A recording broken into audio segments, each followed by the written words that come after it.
for about an hour and 50 minutes in the run. Oh, you're doing the separate timer for that? Okay. Yeah, the DS time. The DS time matters like 2 hours into the run. They're setting it to 22:09 right now.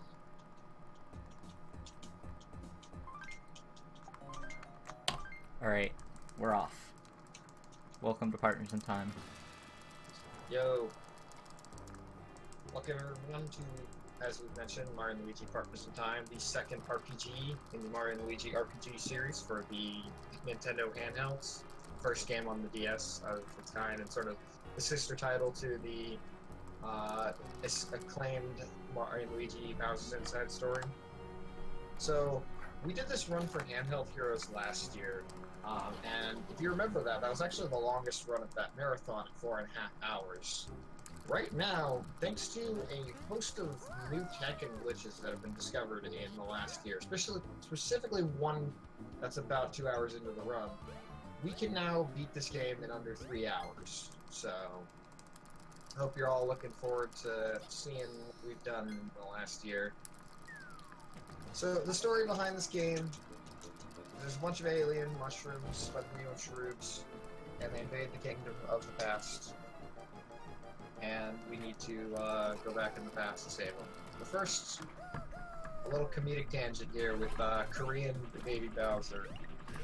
As you can see, he's actually playing the game in Korean.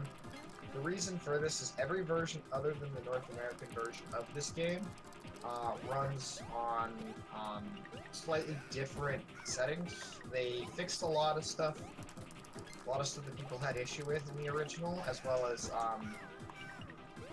the Korean version of the game, like all non-North American versions of the game, has several nerfed bosses. So there are 3 phases to the final boss, and this is the most egregious example. And this final boss has a combined 9,500 hit points on the North American version. In the European version and the Korean version and Japanese, etc., because all of those came out after the North American version, this has been lowered to 5,500. So it's almost cut in half. Several other bosses are cut somewhere between like 20 to 40% overall. Yeah, we don't really know why they decided they're going to remake Bowser's Inside Story first and just kind of neglect this one. Probably my guess is that Bowser's Inside Story kind of outsold this game quite a bit, so it's the more popular title of the two, although I'm willing to argue that this game is my personal preference over Bowser's Inside Story. It's because this game's gonna get a Switch port instead of a 3DS port. Because this game is already perfect. Yeah, Oh, this yeah. game's already perfect. Bowser's Inside Story needed some work.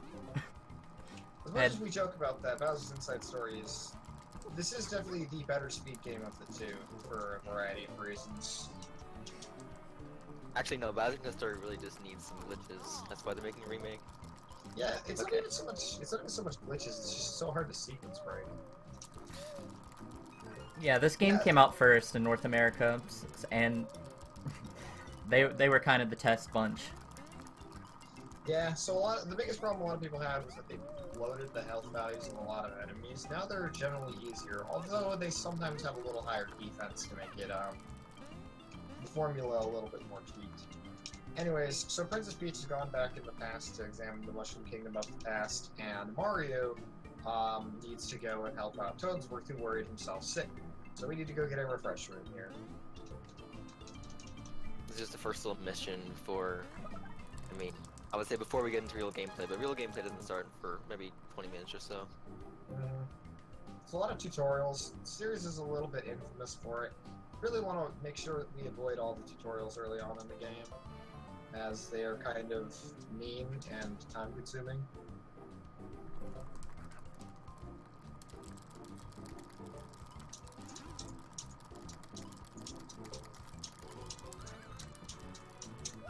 But yeah, last time this game was shown off, last year, it only had 2 skips. I watched the VOD. Spike skip and Star Shrine skip. So we're not even gonna see the ladder skip, because we're just not gonna we're just gonna completely skip that area.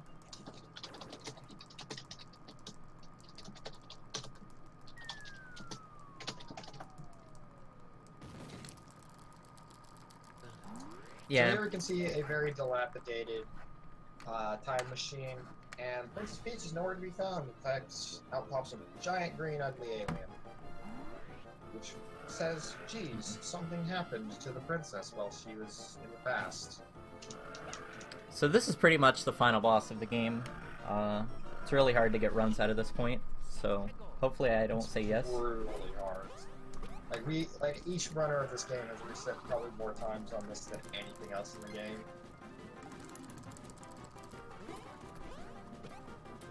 That's one. Alright, that's one.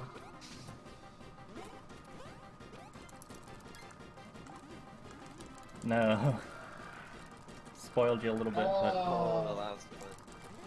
Yeah, so you gotta kind of dodge tutorials there. At least you got the counterattack one, but that doesn't really make a difference because this guy has 20 Not HP. too bad, Yeah. Alright, so as you can see, this is a turn-based RPG, Mario, and then later Luigi, and then the babies later on one side, and then enemies on the other. And the unique gimmicks to the Mario and Luigi RPG series is that every single attack in this game can either be dodged or even counterattacked, depending on the attack itself, with minimal exception. Yeah, the final boss can give you some really hard attacks to avoid. Yeah, those you can. There is one attack that if your speed is too low and you just happen to end up in that fight, you can't dodge it. But other than that, every single fight in this game, you can dodge every single attack, which allows us to really min-max our routing. So we can focus entirely on dealing as much damage as possible, because Snoion in particular has played this game enough that times where he actually gets hit are really rare.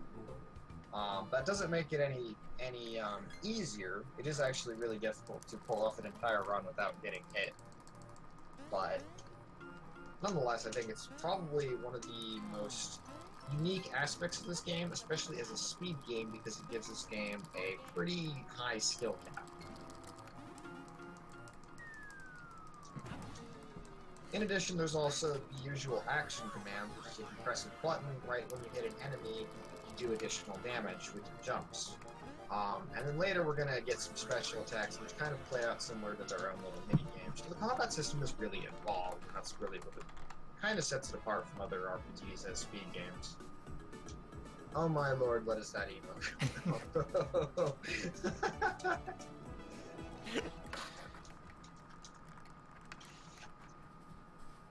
You should like grab one bean just for the name. Alright, I will. Get bean percent. That's to get bean percent. The category in which you Nice. play up until the very first bean. Which Migu here actually tasked that category. When which I'm are pretty people gonna run that category? Come on.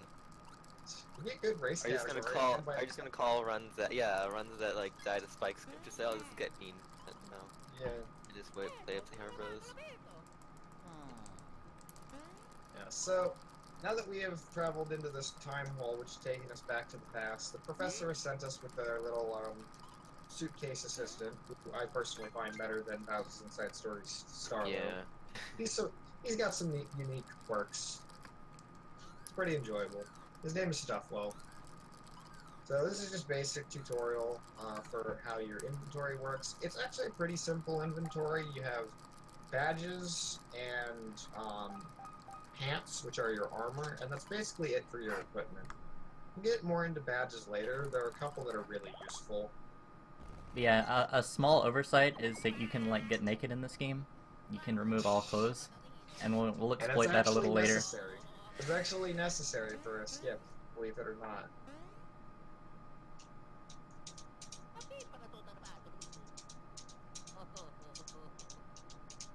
Yeah, we'll get to the Princess Shrimp fight when it comes to it. It's probably the hardest part of this run, and we're gonna do some pretty crazy skips.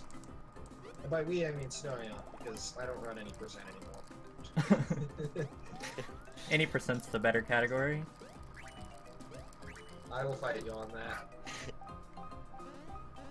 90% is the more challenging category, and probably the more, and certainly the more broken category. Well, that's actually still debatable because there's a lot more glitches in all bosses, but still. So, as we mentioned, we've cut off about like an hour and a half since this game was last in Handheld Heroes. We've cut so much that we've actually added an all bosses category to kind of extend it. And that all bosses category is still shorter than the run was a year ago. So, yeah. So for proper introductions, go ahead and I think we just all introduce ourselves. Right, yeah. I'm Ghost King. I'm Migu. I made tool assist speedruns for this game. And some glitch ending too. I'm Snoion. I'm the runner. Yeah, so it's kind of been fun actually. I think since gosh, what was it? Since I want to say the first marathon run we did of this game, like I want to say this Handheld Heroes was the first one that we kind of all did. Yeah, I think so. Yeah. Yeah, we've kind of collaborated as the three of us on commentary for this game quite often. So. But we never shown off this the new 80% category. Yeah, this category has changed a lot, and I've run all bosses a couple times. I ran an 80% run of a not fully realized route. So this is like the first time we're really getting to showcase this route. And you have the best runner at this game by a wide margin doing so. Alright, so there's another tutorial here we have to say no to. It loses 2 seconds if you say yes. So, not a big deal if we hit it. So, worth noting, the way you use advancing text is a little different from a lot of other games. This might be something I say quite often, so bear with me. The way you advance text is actually A, B, X, Y, L, and R on the DS all advance text. So you kind of just mash in this sort of really mangly kind of way. A little crazy. Shoutouts to Sir Roven, because I didn't even know you could mash with the L and R button until he told me. Yeah, so last year a YouTuber with a rather large audience by the name of Chugger Conroy mentioned that this game actually was easy to get record in, because there were no runners. So within the last 2 years, this game specifically oh god, you're getting a phone call. Come on. Phone call percent. Let's go. No, this is not the worst Mario and Luigi title. Not even generally considered. It's probably Paper Jam or Dream Team, which I don't even those get are because Dream generally Team did considered nothing worse. wrong. Yeah, Dream Team did nothing wrong.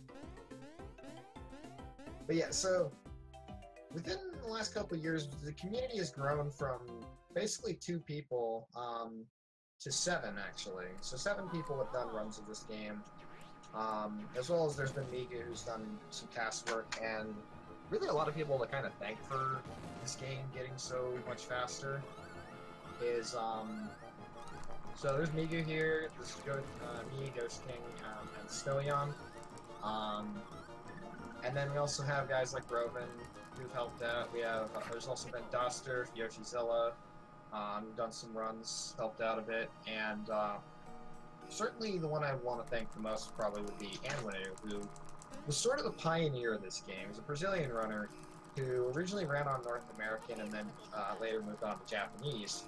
And he has just routed a lot of the groundwork of the route that has become what the game is today. He's been pretty much speedrunning this game since day one. Yeah, his first run was something in like 2011 or 2010.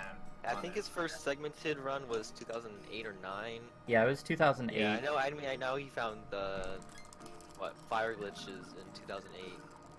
Maybe that was even 2007. So yeah, he's been around for a long time.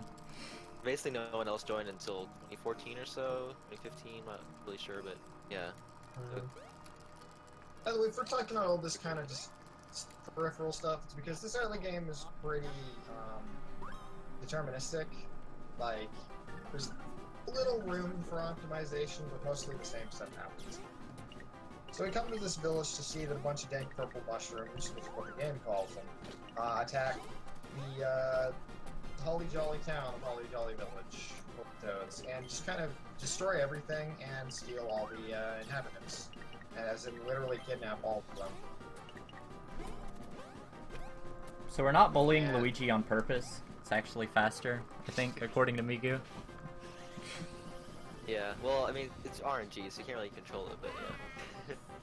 Oh no, I It's paused. faster when they attack it, not necessarily when not necessarily when it takes damage. Yeah, But so okay, here- now we're coming up to the important RNG part of the run right now. The amount of time Toadsworth takes to come out of the loading zone is random. what? This is something Snoion realized a couple months ago. I verified it. It's really weird. Let's see. Bless RNG. Oh, after they shoot the cruiser. Oh no. Oh, that was a slow one. Yeah, I've seen slower though. Hopefully we get a fast megaphone then. So the shrooms were a little too powerful and knocked Mario and Luigi unconscious with a giant laser beam. So now we're switching over to Baby Mario and Baby Luigi, and you're going to be hearing a lot of baby crying in this game. Not as much as all bosses, but there'll still be some. So get your baby rages ready.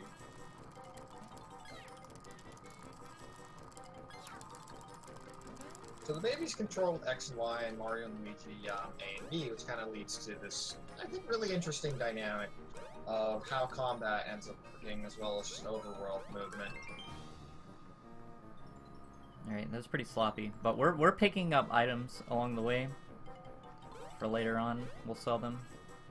Yeah, it's not particularly necessary, it's just, it's there, so why not? So, Mario, Luigi, Peach, Toadsworth are the only castle inhabitants who are able to escape from the initial onslaught of the Shrooms. So we're flying away on the Koopa Carrier, and Bowser scores a tremendous shot.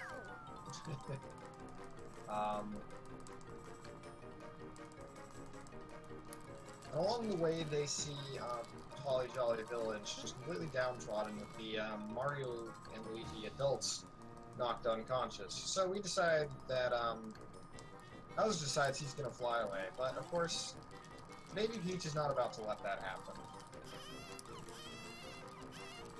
Yeah, we were playing in Korean.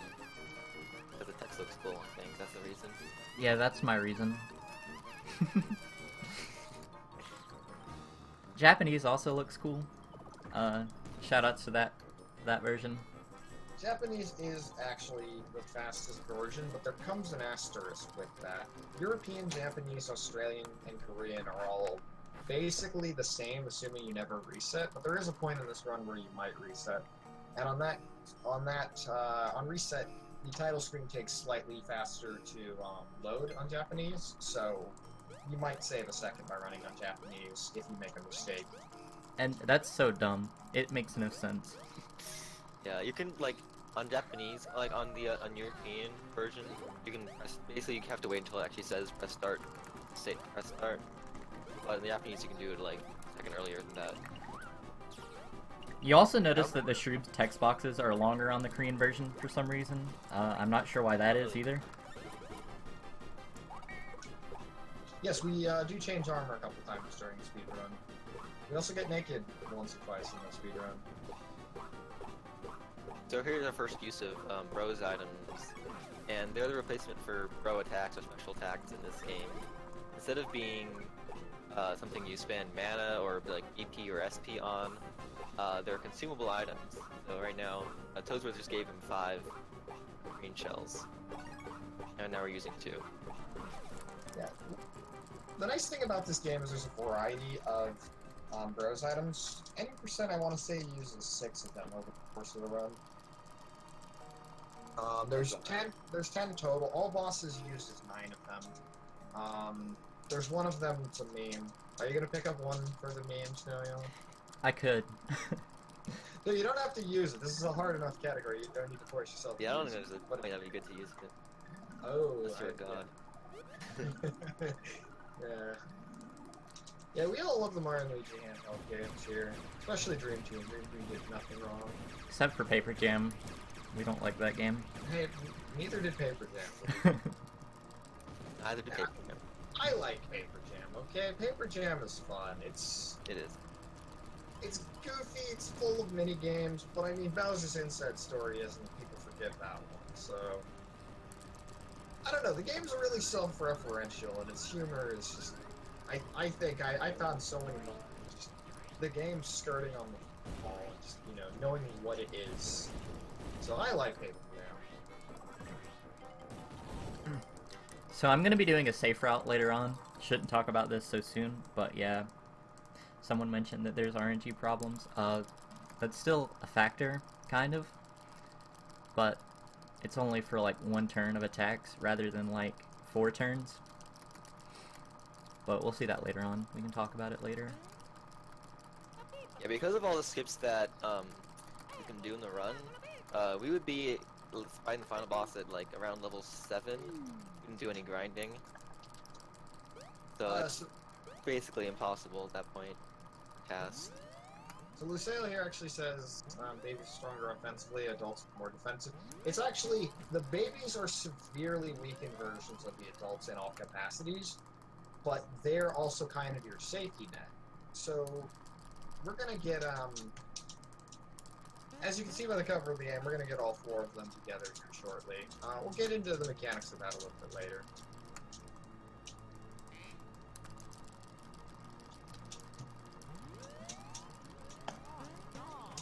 By the way, shoutouts to the soundtrack to these games, composed by Yoko Shimomura, aka the composer for such titles as Xenoblade Chronicles, Mario RPG, Kingdom Hearts, Radiant Historia. I could probably nerd out because I personally really love their soundtracks, but this game's soundtrack, while it's not the greatest in the series, that would probably go to Dream Team. It still kind of grew on me, especially as I speedran the game. There's a lot of really good songs and just utter bangers. Dream Team's also composed by her, right? So every single game in this series is. She's composed all the Mario RPGs except for the Paper Marios.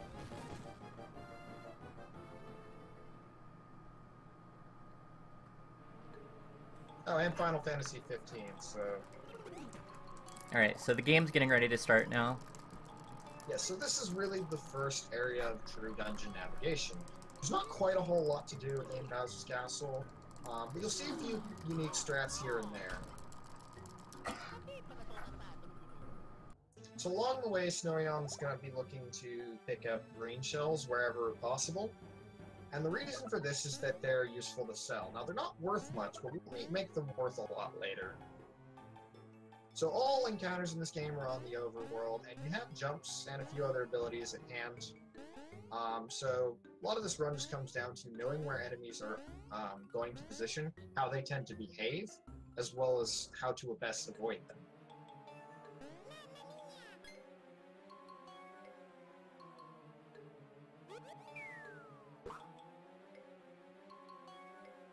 The hardest boss in the series is Cackleta's Ghost. I would argue that this game's final boss, especially on the North American version, slightly beats out Cackleta's Ghost. But that fight is still really hard, especially in speedrun.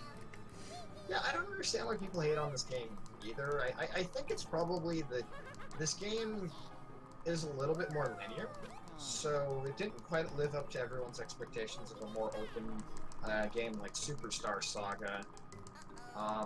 And probably because of the bloated health problem in the North American version, which, as we've mentioned probably several times, gets fixed in this version. I've heard a lot of complaints about the different battle system, like how Rose items are just consumable to...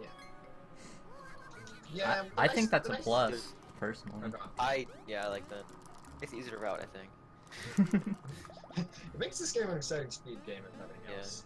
I really like the Bros item system. It offers sort of a different sense of resource management than other games. It's a little experimental, but it's not like Sticker Star where it's a detriment to use Bros items altogether. They're not super expensive to use. You have alternatives like just basic attacks and all that. Yeah, but Dream Team was excessively long to the point where people actually complained about its length.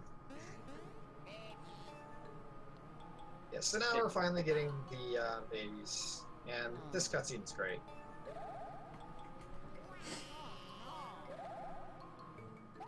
So Luigi's still the butt of all the jokes, even in this game.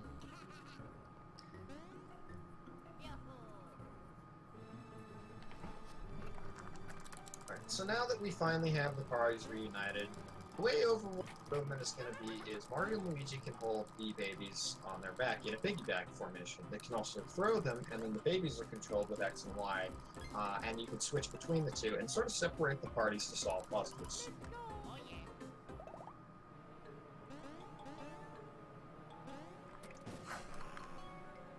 Alright, so this room's pretty straightforward. We're gonna get to the first,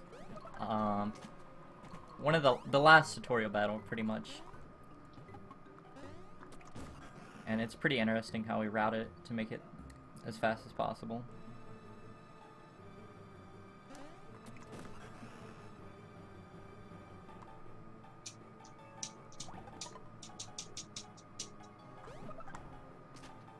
Yeah, so a lot of this section is just getting used to little world navigation. You might see him do something like he'll run almost underneath a block and then he'll like angle away and then baby Luigi will hit the block. This is just to get some very minor optimizations on move. So here comes the tutorial battle. Luckily you don't have to say no in this one. Yeah, so Bowser's ship crashed and Kamek's picking Mario. Kamek is looking for his leash. So Bowser's nowhere to be found, and he recognizes the babies, Baby Mario and Baby Luigi, as basically the duo that thwarted him in Yoshi's Island, because, you know, this all canon. So he sicks several enemies at us. Alright, so we're gonna want to get a lucky on our jump here. That would save like 10 seconds-ish.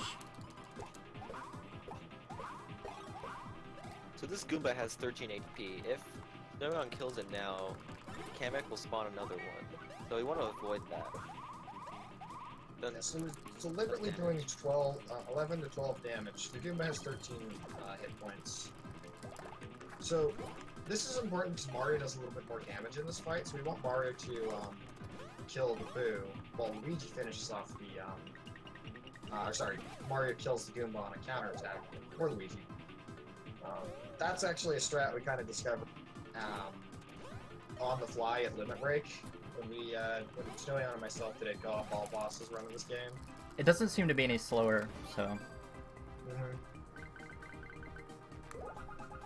yeah, it's probably like pretty much the same with the other strat. I mean, you have to watch the Goomba attack animation, but then there's like one fewer jump. I don't know. Yeah, the Korean version actually came well after any other version of this game. I want to say the Japanese version of this game came out in early 2005, and the others followed suit in later 2005. By the way, this screen is really interesting, I think, because you just narrowly dodge enemies, and you also throw the babies. You saw you actually threw the babies right into the Boo. If you change control of one party or the other, and there's an enemy right on top of them, the game decides to be nice and let you bypass it for a couple of seconds. So it treats the enemy as if you just run away. But yeah, which is pretty neat. Korea didn't get this game until 5 years after everyone else, so yeah, it's pretty interesting. Probably would chalk that up to there was sort of this weird cultural thing between Korea and Japan where there wasn't nearly as much of an exchange of media for a long time. Video games included.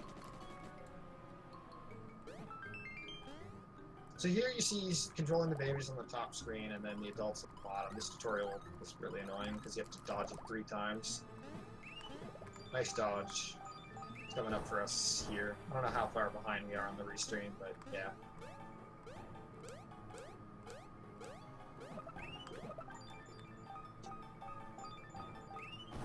It's not faster than Japanese text. It just looks cool. So if you angle yourself at the bottom of these blocks, you can fall off during the cutscene. That saves like a little bit of time as well.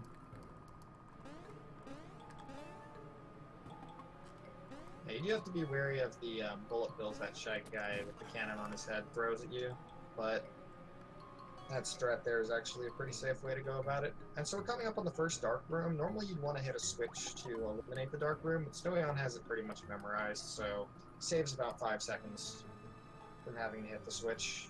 Each, like 5 seconds per hit.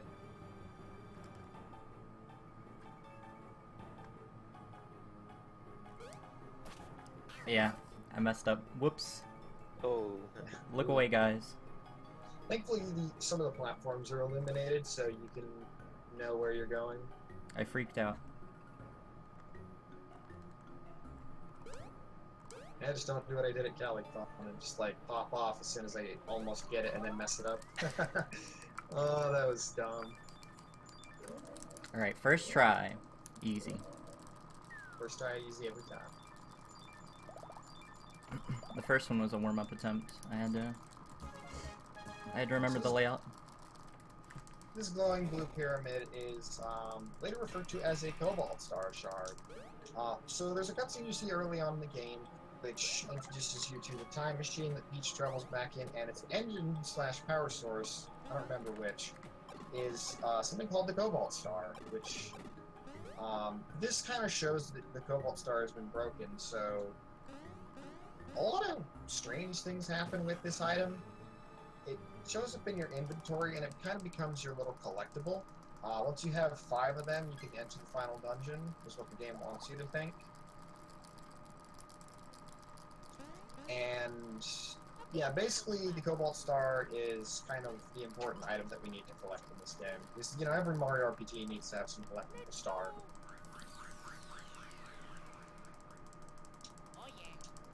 Is game audio desync? Not on my end. So our commentary might be a little bit behind, but that'd be weird if the game audio is desynced.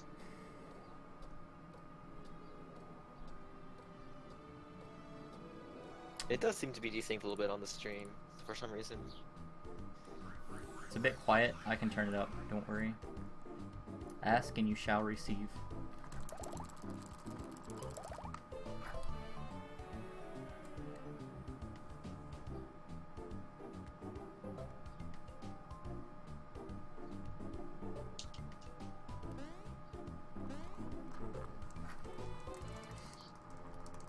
Alright, last real tutorial of the run.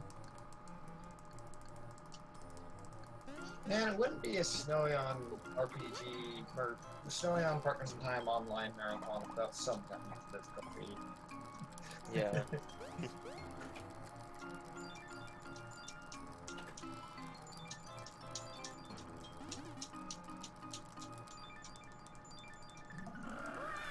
Never heard of this game. That's interesting. Have now. Yeah, this was really early in the DS's lifespan. Remember getting this game for, I want to say Thanksgiving 2005. It's also on the Wii U Virtual Console, which, although that is known to be faster, that messes with the timing of things because it has input delay. So we kind of prefer to run on actual DS or 3DS hardware. So here we actually see that the Cobalt Star shard can kind of act semi-autonomously. It drives the shrubs insane, and it kind of tries to complete itself, so it actually creates a time hold to another part of itself, which we're going to go to as that is our next destination. This is just a badge tutorial. You get an item called the salvage badge. It's not really useful. You occasionally get a couple extra items after a dungeon, or after a fight, but that's really all it gets you. We'll get some much more useful badges pretty soon. You kind of see him shimmy along there, that's just to try and, A, try and optimize movement, and B, it looks funny.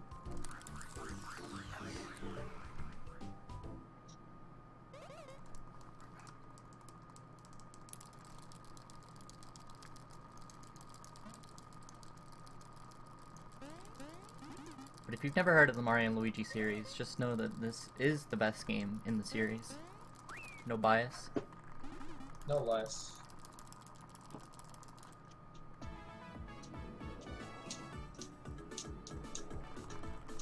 Alright, so we're headed to one of my favorite areas. Toadwood Forest. It also has the first skip of the run, which just happens to be frame perfect. One of 2 frame perfect tricks in the run. Yeah, so I assume a lot of people here are familiar with the speedrun vernacular, but if you're not, a frame is essentially the smallest unit of, like, It's basically like a still frame, as they call it. And a certain number of frames run at a certain, basically the game runs at a certain hertz in terms of frame, which means that one frame is 1/60th of a second for a game that runs 60 frames per second, which this game does. So, one frame is, a 60th of a second, so that's how tight the window is on this trick. We also have no visual cue like we do for the second trick, so we just kind of mash and pray that we get it. It kills a lot of runs, if you couldn't tell, because of this. Because it's pretty much random when you get it.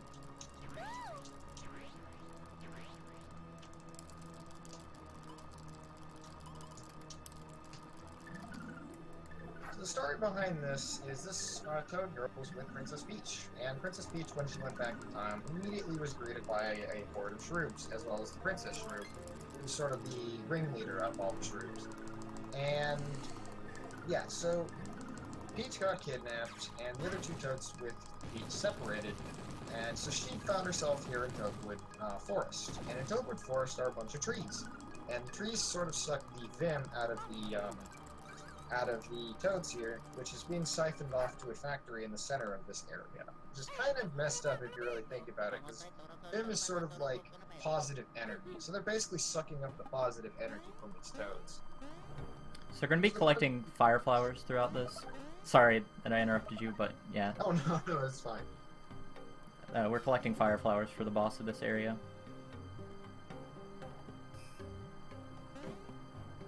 Firefire and nice flowers will be pretty important for early game. First two bosses. Yeah, this puzzle is pretty dumb, actually. You can follow the fire around, but everyone kind of stopped doing that, even though it saves like 5 seconds. Which is kind of funny. Fire around? Like, if you follow the fire around, you save 5 seconds because the screen has to... move the camera to where the... I feel like if after the babies hit one of the fire, you just hit that one with the adults right away, and then move to the next one with the adults, it'll save a little time on camera movement. Interesting. I did not know this. Yeah, so some of the enemy dodges in here are a little janky. I found a setup to pretty much consistently dodge the second one, which is the hardest one to dodge. So once we've hit all 6 of these fires, you have to go as the adults to hit the 6 blocks and then create a giant fireball, which we use to shoot a giant fireball and burn some of the in-the-way trees. So remember, kids, what Smokey the Bear told you. You know, only you can prevent forest fires. So we're gonna cause a forest fire, which I do not endorse. Alright, counterclockwise for the fans.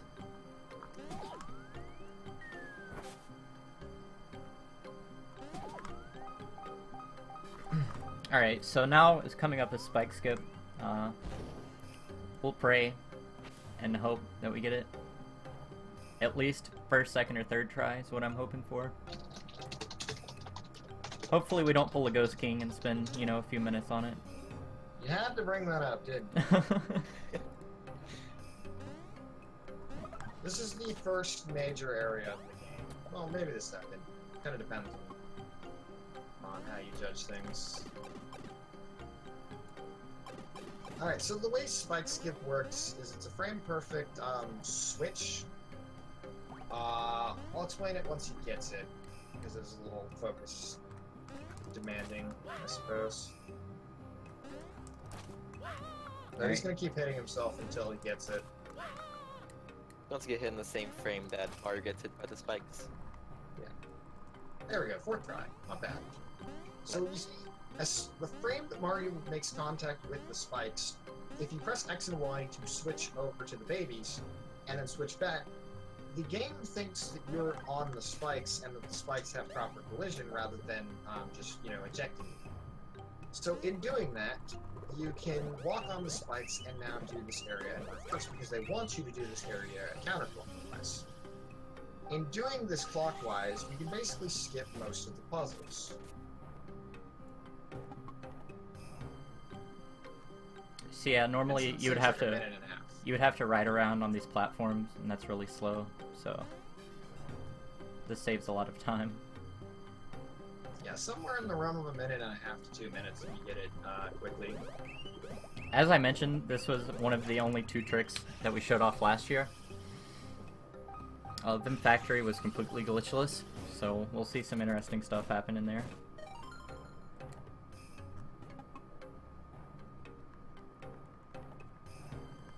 Did we have the Kamek skip yet at that point?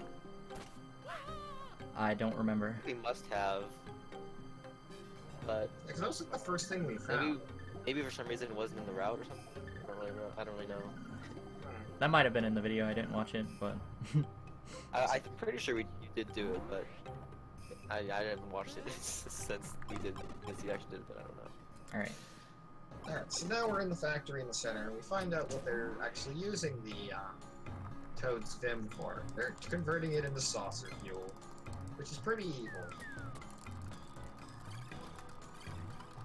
So we're greeted here by these 2 Hammer Bros, and I'm not really sure what they do in Korean, to be honest. In English, they speak in leet speak, and in Japanese, they speak with the character set that they use for loan words. So the text looks really abnormal in either language. I'm not sure what they do for Korean, though. Anyway, so they take Mario and Luigi away, and now we have to fight them with just the babies. And this is a big reason why we picked up so many fire flowers, is those are the most efficient method of damaging these guys. If he gets 2 luckies or really good mashing and 1 lucky, he can kill them in 4 flowers, otherwise it's going to take 5, and that'll lose about 5 seconds. So they each have 90 HP. On the North American version, they have 100 HP, so a slight difference, but not really anything major.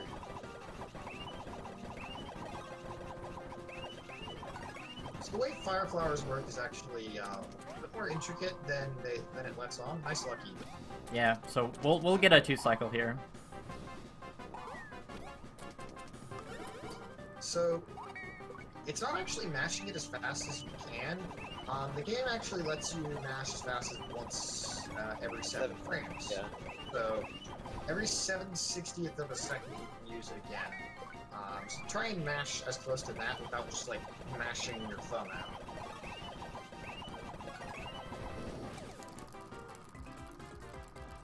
Good job. Yeah, that was pretty good. Yeah, so he just skipped a enemy turn, which is really good. This level up is some of the hardest, so Yeah. got 1 for it. Pretty good. 1, 4, and a 2. Pretty good. So level ups in this game are actually completely skill-based. The slot machine always rolls in such a way that it's like 1, 1, 1, 2, 1, 2, 1, 1, 1, 1 again. And then if there's 3, it'll be 2, 1, 3, 2, 1, 1, 1, 1, and then 4 is 2, 1, 3, 1, 4, 1, 3, and so on. So you kind of can always predict where it's going to be, and it really comes down to skill, whether you get the level ups, just as long as you get the timing. And so now the Hammer Bros are giving us hammers, which is sort of the unique overworld action you see in just about every Mario RPG after the original. But yeah, this is interesting because only the babies have the hammer this time around. Mm-hmm. And you're immediately given the ability to burrow underground with the hammers as well. So this is a puzzle-solving ability. So don't forget, we're doing Get Mean % here as well. Oh yeah, it's in the next room.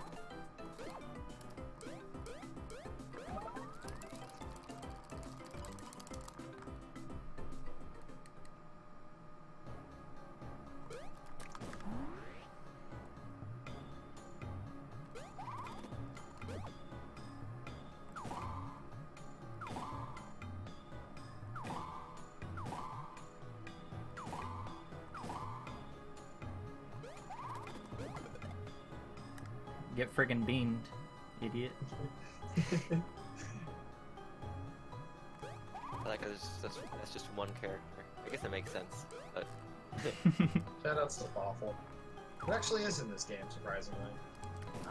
More of a Easter egg / bonus shop in this game. So here we need to hit some switches to move on, and upcoming is one of the first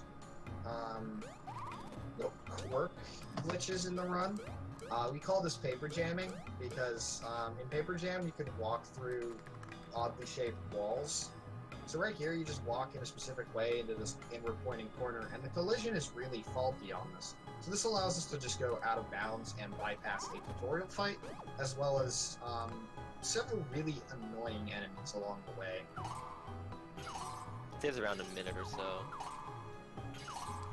Yeah, unfortunately, that fight does give us experience, so we're going to have to take another fight later to maximize stats. But it still ends up saving time in total to skip that. Which is really unfortunate because we're only like 4 experience points short of a baby level up. So.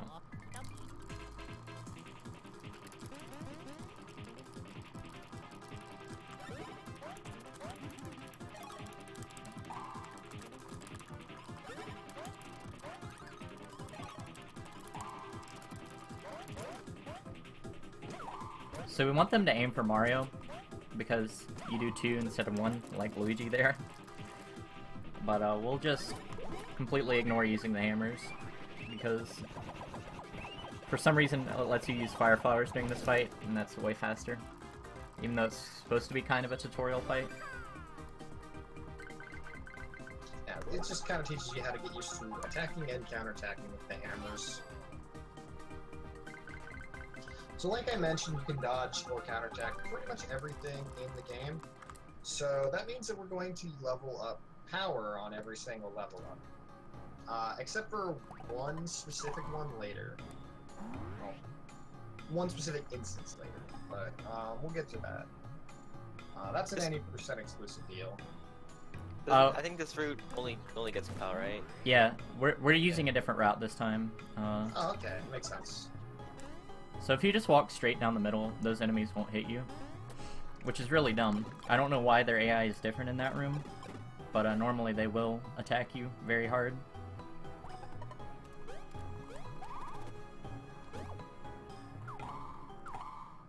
Alright, nice. So here he's actually using the hammer to stun the enemy. This is the only time he's going to do this, but yeah, first striking the enemy with the hammer will cause them to be stunned. This means that even though we have lower speed, we will go first.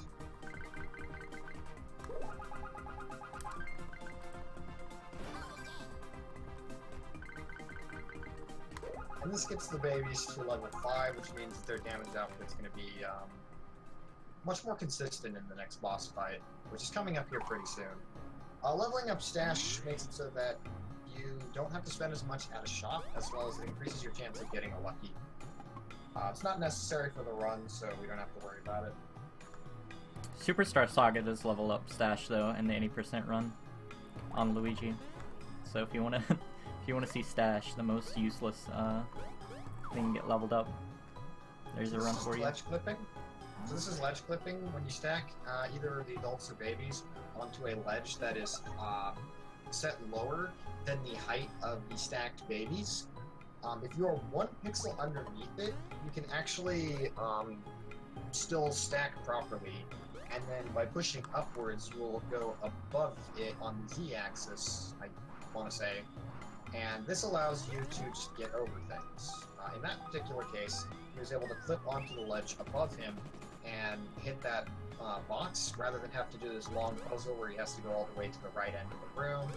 And he just saves like a minute on just puzzles.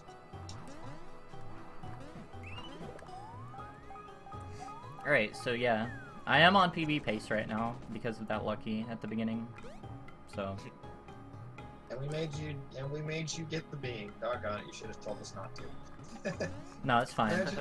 Imagine grabbing a bean in world record. We're gonna do a safer route for the final boss anyway, that loses about a minute or 2. Right. So, yeah. It doesn't matter. You can still go world record if everything else is perfect. Alright guys, world record height. Alright, so this is probably the dumbest boss in the game. Sorry. Luckily we get to fight the 2 dumbest bosses in the game, back to back. Yeah, so 80% doesn't fight a lot of bosses, and unfortunately the ones we do are a little bit random. I don't know Snoion, or I don't know Ian Ghost. Tim and I have had pretty similar bosses on this fight. Alright, so the worst possible luck, they give you 2 red mushrooms right off the bat. That is possible, but it's rare. I would say it's... Fight, Oh, go ahead. the goal of the fight is just to, whenever you kill the Dr. Shrooms, they'll drop their mushroom in the drink, and you want to poison the drink with the gray mushrooms. Got a little spook there. So, drop the red mushroom in there first, but now since the gray mushroom is going in afterwards, it will poison Swiggler. And that'll lower his defense, and also make him do shorter attacks. I'll count up damage for you, by the way. So he has exactly 200 HP, and this is worth keeping track of just on account of the way your attacks work. There might be a turn in which you want to do more damage rather than like continue to keep Swiggler docile. So we... Oh god, that's not good. That's fine though. Okay. Oh, the accidental red green shell. A little bit of mismenuing, nothing to see here.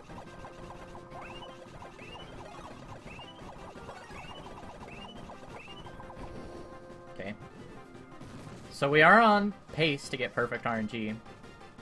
We'll see though. If it gives me a gray this turn, then yeah, we're pretty much set.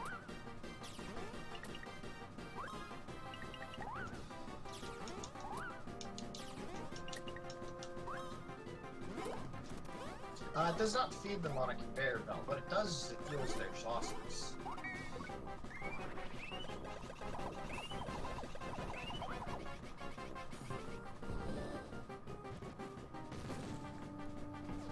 Alright, so hopefully it gives me double red. I don't think a double gray is possible right now.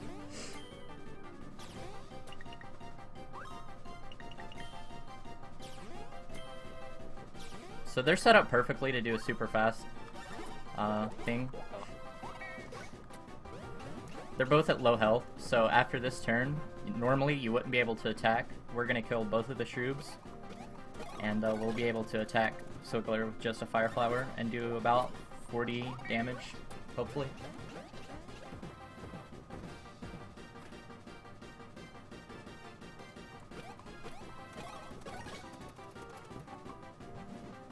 Getting Futurama references in here.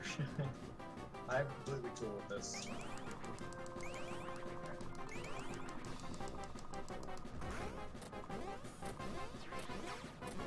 So I want to say Swiggler's counterattack is unique to the non-American. Yeah, the one where you, the Earthquake one, I guess. Which I guess is not really unique, but whatever. Also, on the U version, that UFO attack is way harder to dodge for some reason. They're like off-center a bit, so it's like really dumb to avoid. Shout out to the cable part. I gotta do it on this part. So anyways, yeah. You also notice during the little cloud spitting attack, there is a couple of frames in which you can actually get a double hit. So that's really nice. One. So now that Swiggler is the only enemy on screen, Snoion can do a lot of damage with just Fire Flower. Yeah, although Swiggler naturally has really high defense, Fire Flowers do a set kind of amount of damage per fireball, so the more fireballs you get off, the more damage you deal. Basically, it's just 1 per fireball, no matter what, unless you have a really high POW. So to let you know, Swiggler has taken 157, so you only have to do 43 more damage, Snoion. Alright, 2 cannonballers. Yeah, so if you get any gray mushrooms, probably the best to just not bother. Anything else? Whoops.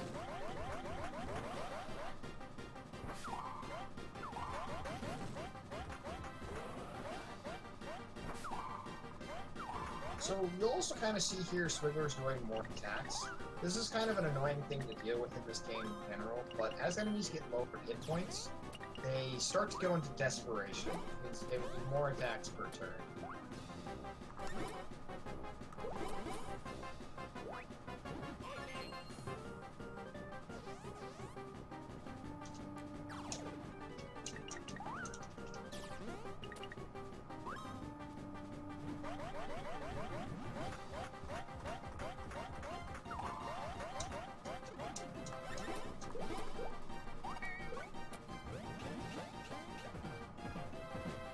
these will be the final two cannonballers.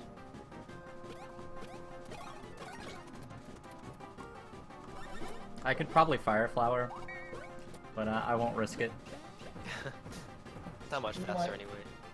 Might save a little bit of time, but I mean, you'd have to guarantee 15 damage here, so Cannonballers is a safe bet. And that's Squigly, the most annoying fight in the game, except for Sunnyside. And final boss. yeah, so like all of the bosses that you actually do 100%.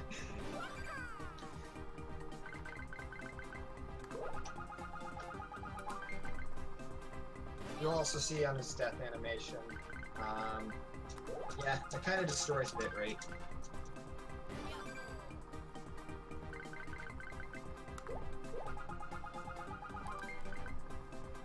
Alright, Baby Mario's pal does not matter at all. He's in a really good position right now.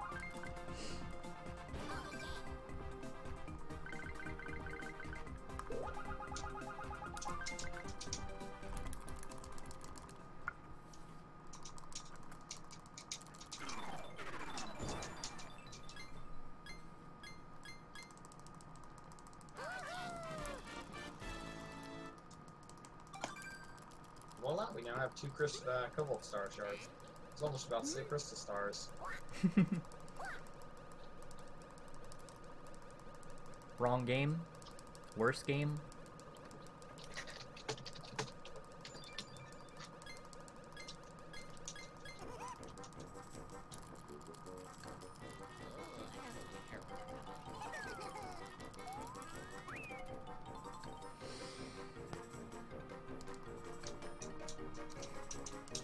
What is this game? This is Mario and Luigi Partners in Time.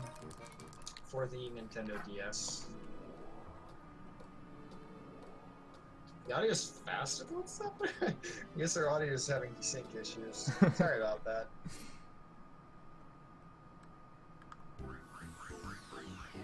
The audio is already the final boss. Wow. That's crazy. Did a good run. So coming up next, no, I'm just kidding. Alright, we're gonna get naked, just like I said we were going to. This is... So the goal of this is to sell everything, basically.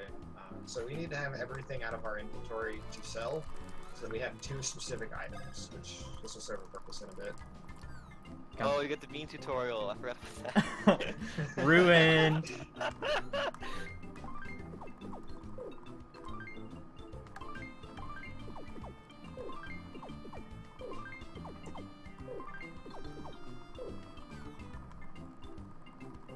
So here he's de-equipping all of his character's pants. And also the badge. The badge is fine, we don't really need it. We'll get a couple of better badges later. So now Egad informs us that all over the castle are time halls popping up. Unfortunately, I think this might be one of the issues people have with this game, in that it gives you all these things, places that you could go to, but the game kind of locks each one of them away behind needing a specific ability. So he's setting the babies here up for a save, because he's about to do a trick that is frame perfect, and that if he messes up would otherwise kill the run. First he sells everything he has except for the green shells, because those are a quintessential part of the glitch. The goal here will be to sell this badge, and then on the first frame possible, switch to the green shells. And that'll allow him to sell the green shells for 132 coins each. Alright, place your bets. First, second, third, fourth, fifth, sixth, seventh try. I'm gonna say second and then first. I got confidence in you, but not like top level. Let's go. This is tricky as finicky. Yeah. So now he needs to soft reset because he just sold the badge, and there's a one frame window in which he can press A to sell the shells for the value of the badge. Aw. You can tell when you're too early because you won't be able to sell anything. You can tell when you're too late because you'll sell the shells for the normal value. So each reset costs about 15 seconds. Hopefully not too many resets here. Alright, here we go. So those were the warm-up attempts. First try.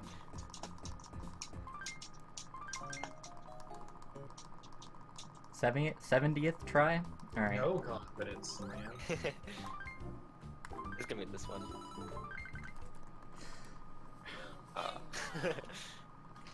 Guys, don't panic. I think this is karma for that spike skip comment you gave me earlier. Yeah. we're pulling a Ghost King on Money Glitch. We'll call it pulling a Snoion now. Nintendo.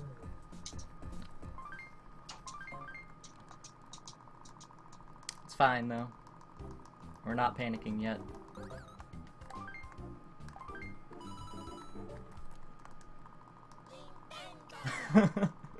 This is so dumb.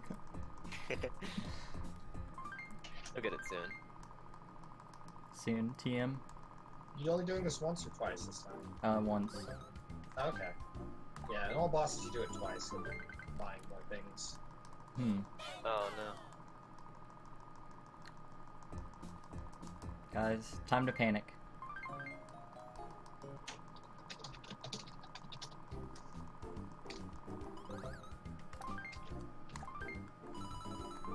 First try.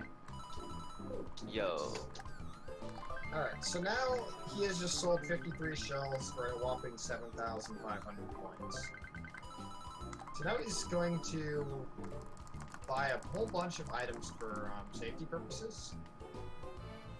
Are you going to buy more bros items? Oh no, that's it. Okay. I don't know, for some reason I thought... whatever. Never mind. Ignore me. I'm being silly. I was gonna say something, but now I'm just saying nothing. Alright, so he has gotten a ton of coins that he can buy pretty much everything he's going to need for the rest of the run. The convenient part about having the babies at the save point is as soon as he gets to the shop and he finishes up at the shop, he can switch over to the babies and then immediately enter this cutscene. And because the adults are required to be in this cutscene, they will automatically be taken from wherever they are on the map to the cutscene. So there's some really neat little warps that you can do with that.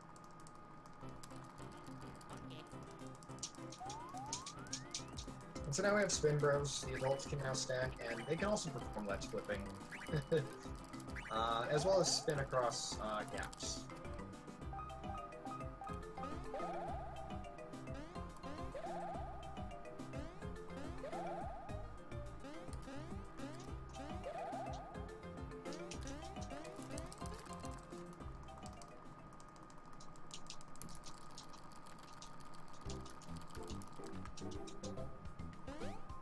What's your favorite bros attempt? Mine would be Copy Flowers. Yeah, copy flowers easily. Flowers.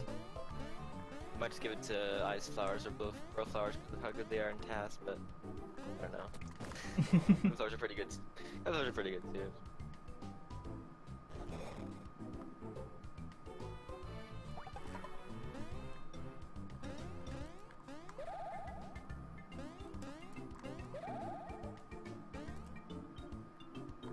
Alright, so now that we have this win, we can come over here and enter Yoshi's Island, which sadly you will not be hearing the Yoshi's Island theme for very long. You'll actually hear a little bit more of it when we're done with this section. But, so here's where we are actually looking for Baby Bowser. Baby Bowser, of course, stole our 2 Cobalt Star Shards earlier, and we need to get those back. But we will not be staying on the part of the Yoshi's Island that actually has the Yoshi's Island theme playing, unfortunately, because immediately we are going to be performing 2 ledge flips. And these will allow us to basically bypass about 3.5 minutes worth of cutscenes. So by stacking the adults right underneath the ledge there, 1 pixel in, we can get over the houses and just completely skip them. Nice. Those are both pretty fast. They can be pretty precise. So nice. So, good job on the first try skip there for each one.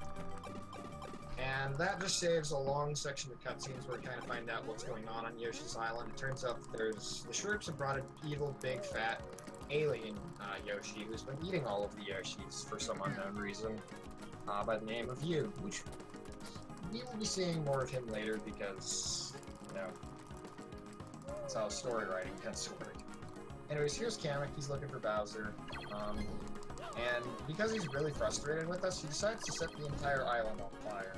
And being the responsible adults that we are going to completely ignore the fire because of some convenient glitches. We will put out one of them. Well, So, reminder, only you can prevent fires. We're just not being responsible. Don't use us as your example here. Unless you're trying to save the world from alien invaders, don't cause forest fires. Or island fires.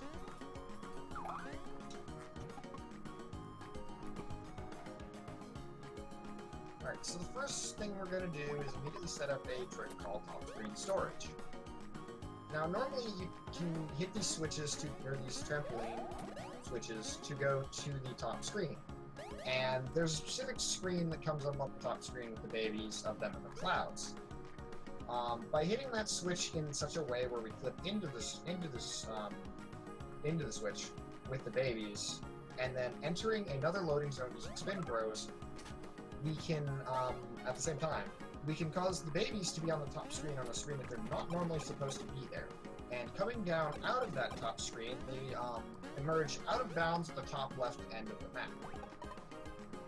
So we can walk out of bounds and then, through a visual cue, walk back in bounds and just hit the loading zone at the top of the screen there to completely bypass putting out any of the fires, which saves several minutes.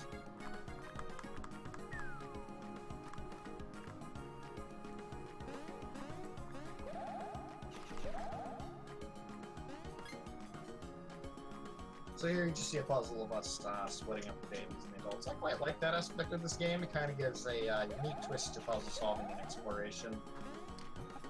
I suppose some people might not be too fond of having to, split up to solve puzzles, but it's kind of neat, in my opinion. so that's the last time we're gonna see Kamek.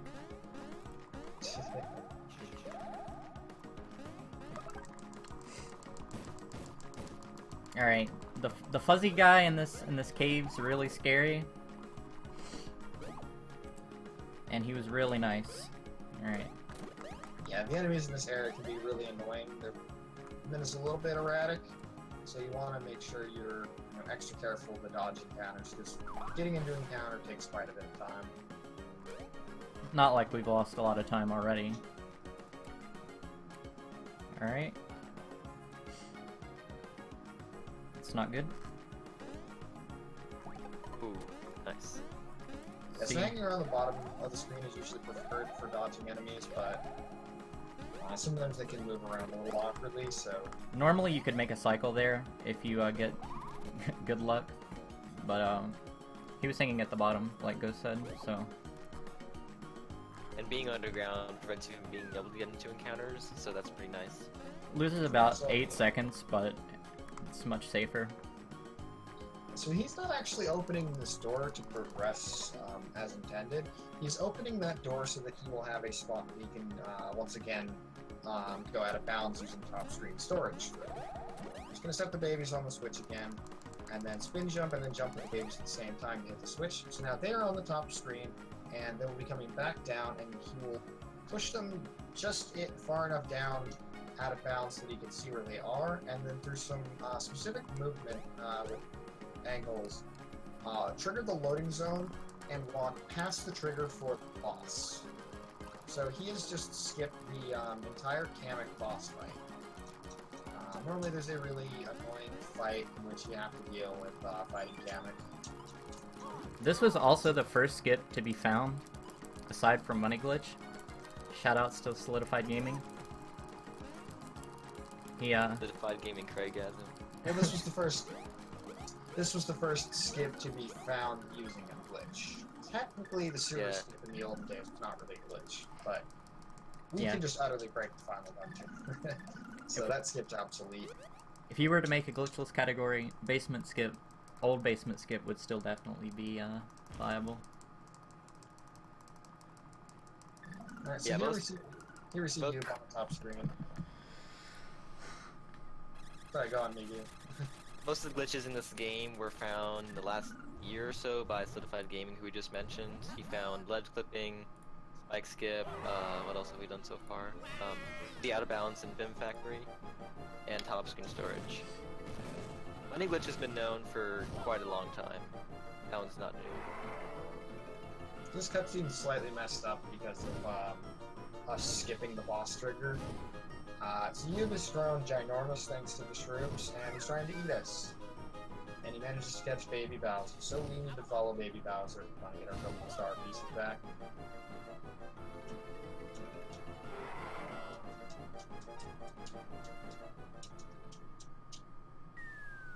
But yeah, so the big glitch hunters, it's really been a communal effort, actually. So while we do have Solidified Gaming to thank for a lot of it, Snoion has actually found a lot of really useful setups for many of these tricks, which were initially discovered through a very difficult means and then just simplified. Migu's found a few glitches as well as some setups to make certain glitches RTA viable. You know, real-time viable, I should say. And I've done some work on it, and Really Tall has done some work in finding glitches. Many of the glitches he's found are sadly US version only, because that version was the earliest released. But some of them are actually still used in the any percent run. So we'll show off one of those for you. One is very important to this run. It wouldn't be possible to actually get through Shroob Castle without it. So Luigi generated these cookies out of nowhere and feeds the babies because that appeases them. Yeah, my only contribution to this game was finding setups for both of those top screen storages. Before you would just fumble your way out of bounds to the loading zone, but you know. You did find a better ledge clip in this area, actually. Oh yeah, that was before we knew how to like buffer our inputs, or knew that it was useful. So here we are in Yib's belly, or as I like to refer to it, and it's not my joke, but Barney's inside story. It's a good name, and I love it. I'm gonna call it that until the day I stop ever playing this game. I don't remember who came up with it. It might have been Background Guy. I don't know. He comes with the silly things all the time, but it's pretty great. We're gonna get a small cutscene overlap here, hopefully. Oh, not quite. It went right in the middle. Oh, what was that? That was strange, actually. That was really strange. Looked like picking up the fruit interrupted the babies actually climbing onto the adults. That always happens to me from all the time. It always goes right in the middle. I don't understand. So the second hit on that UFO is actually completely free if you're standing at that specific position and you press Y immediately after the UFO gets hit the first time. You can guarantee that you'll land the second hit. So he's bringing the babies out here because this is one of only 2 encounters we will do in a run. It's not a tutorial. And so that experience is actually pretty useful. So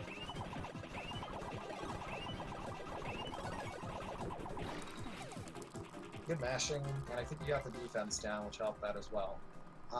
So those guys have 78, 79 HP. I think 78, yeah.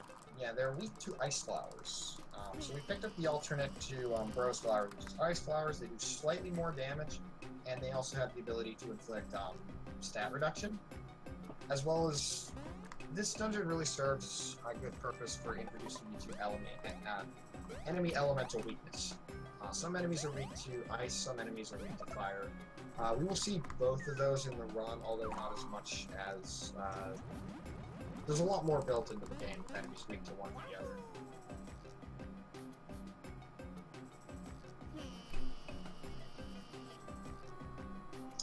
So right here, we're just saving 6 Yoshis, because that's the amount you need in order to move that Chomp Bolt.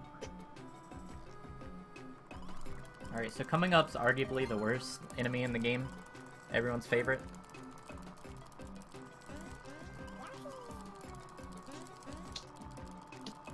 curious, does Speed Gaming have FFZ fall? I think it does, dang. So hopefully we don't get boned. This dry bones here is really annoying. You can throw a bone with a deceptively large hitbox, and then that causes an encounter, and it's always kind of shameful. I'm setting up another ledge clip here. Wow. Well, that took a little bit longer than it needed to. Yeah, that one's one of the easier ones, I think, at least. We got to make up. Did it once. We had to make up for getting perfect ledge clips at the beginning. Yeah. And the adults are actually stuck in there. Normally you're supposed to do a puzzle with hitting a bunch of switches, the correct colors to open that gate. That's what that ledge clip skipped. That's what that ledge clip skipped. I can't talk. Anyway, and here's the last Yoshi rescue with another RC Schubert battle.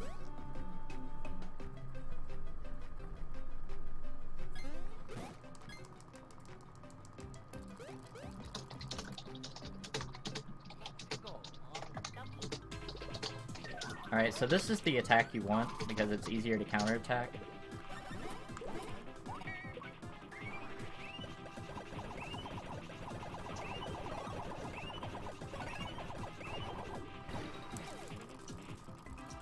Nice.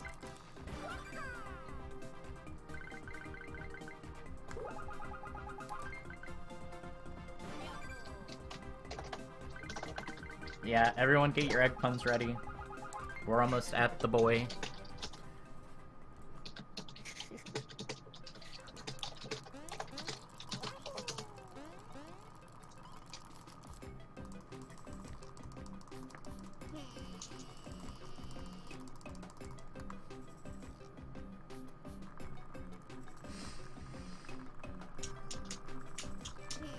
Alright, so if you want to see a skip, you're gonna have to not watch me, because there is a dumb out of bounds you can do in this next room, and Migu actually does it in the RPG Limit Break run for us. So it's pretty funny. I don't know how to do it anymore. I've only gotten it like twice. Yeah, I've never been able to use the setup. I have no idea how you got that first try during that run, Migu, but that was legendary. The setup is pretty consistent, but it's easy to mess it up. So, I saw that I got the right pick, and I was like, oh man, I can actually do this first try maybe, So this room is really, really annoying. These dry bones love to chuck bones. There's one down here at the bottom that loves to trap you. I've probably initiated that encounter more times than not until I found a setup to avoid him. But clever movement through this room will allow you to avoid all the encounters just barely.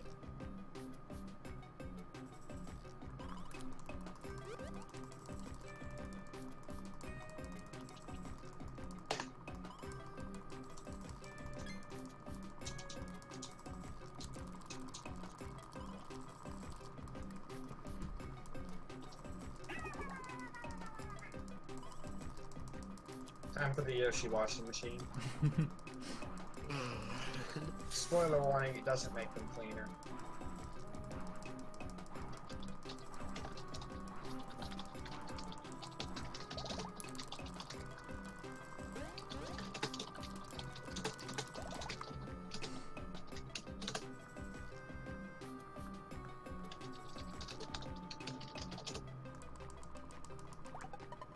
Alright, so this is just a dumb little trick that uses both the babies and the adults. This is the first time I think we're seeing this. We skipped the other instance of it.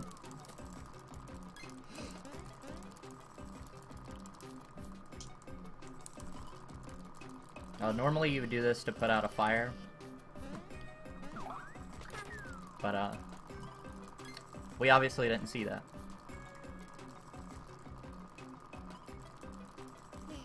So, he actually has the timing down that he can hit those eggs immediately, and that saves a couple of seconds. It also looks really skillful.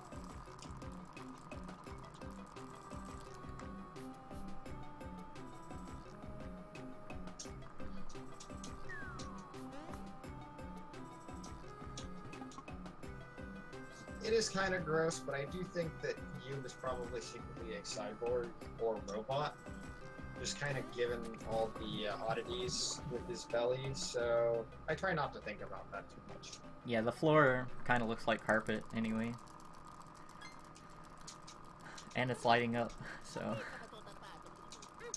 So, the theory behind it, they never really go into detail, but one of the Toad here, by the name of Toadbert, seems to think that it's probably going to turn them into a monster.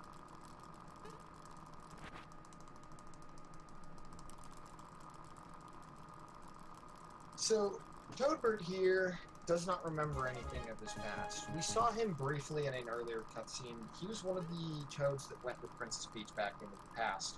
The only thing he has to really remind himself of any such thing is a drawing, which is actually really dirty. You find out what's on the drawing later in the game, but we skip that because we're going to skip much of Endgame for this run. But interestingly, the developers for this game developed this game before prototype DSs were sent out. So they didn't know that they were going to have touchscreen capability, so they just kind of added that last minute on the to clean the map. That's why this game doesn't have a lot of touchscreen functionality, and that's why Bowser's Inside Story kind of compensates for that. Yeah, this game really builds itself more around the two-screen dimension system to it. That's all they knew about the DS, that it was dual screen and had 4 face buttons, so that's what they went with. Yeah, if you take a look at the prototype DS, like there's a couple of pictures of like the prototype DSs that look really cool. Alright, so now's when you get your egg puns.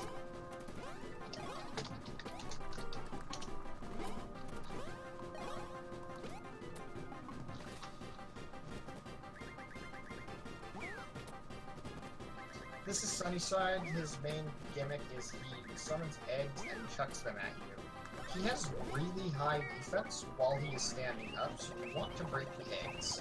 Each egg has 29 HP, and inside of it lies a Yoshi. And you'll see on the top screen that the Yoshis are going to push forward a chain chomp boulder, so a mechanic that kind of ties into this dungeon as a whole. When 5 of them are there to push a boulder, it will knock Sunnyside over. And then you'll be able to unleash a lot more damage.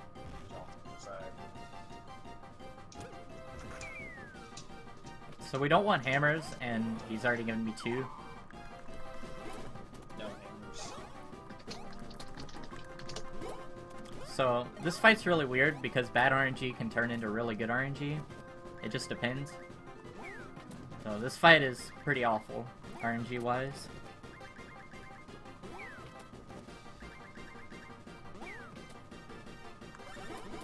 Yeah, unfortunately our options are pretty limited right now, so we're mostly sticking to Ice Flowers, which offer the most consistent damage, and Fire Flowers, which happen to be Sunnyside's weakness when you go.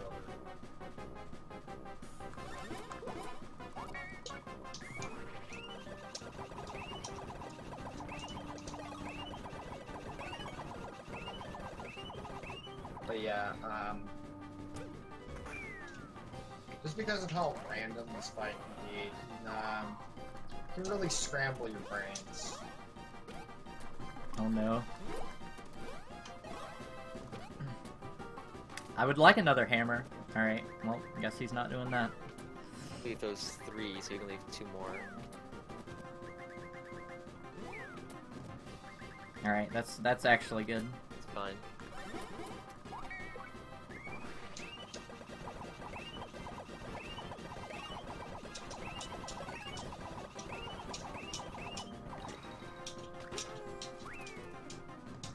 So interestingly, in the North American version, the yellow Yoshi, I think it's the yellow Yoshi, is replaced with the black Yoshi. Yeah, I think that's it. So that's interesting. I don't know, maybe it's the Yoshi popularity thing. I guess it's because the Yoshis in the overworld didn't have a black color, so. Yeah, it would be a little weird. Whatever, Black Yoshi's my favorite Yoshi. Alright, so there's only one egg out right now, which is pretty decent. Yeah, this turned out to be pretty good RNG, I think. Like, pretty favorable.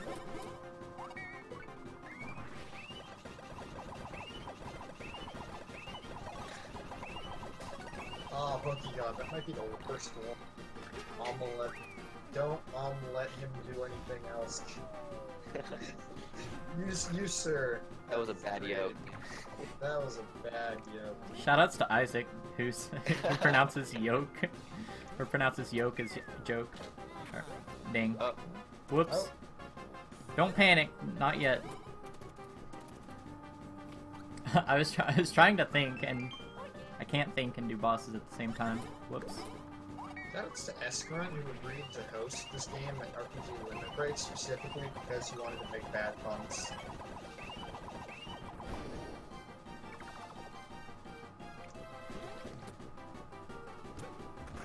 So right there, when Sunnyside's on his belly, or back, I suppose, he's weak to fire, so it can do a lot of damage.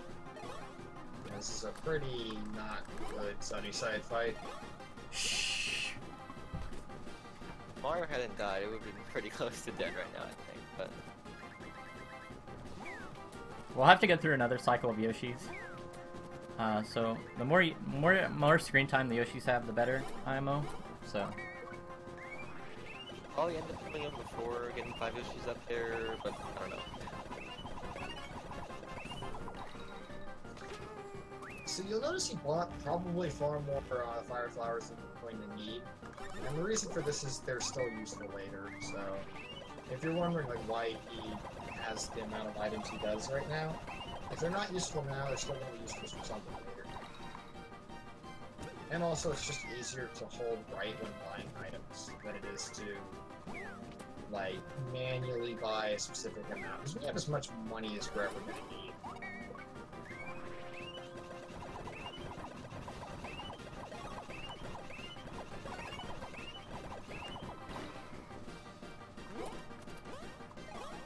Nice look. Alright. Bad RNG. Yeah. Throwing 3 is rare. He can throw 2 as well, which is even more rare.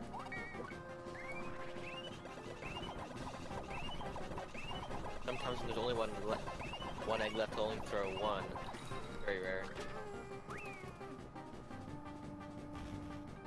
So if you're wondering why this is taking as long as it is, he has 480 HP.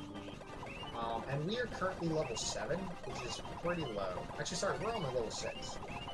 Certainly really. Alright, he might die soon if he keeps Yeah. You leaving were 1. keeping HP, were you? I was not. I was not. Okay. I'm guessing he's around 50 or so left. Maybe Hey, even less. these egg puns are starting to kick up.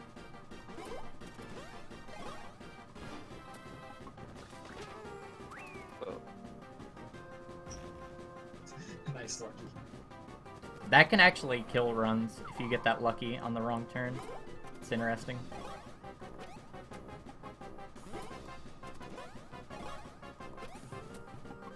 Alright, now so he... Oh, okay. Oh, he jumped. He can also do a jump when there are full eggs on screen, and that's also pretty dumb.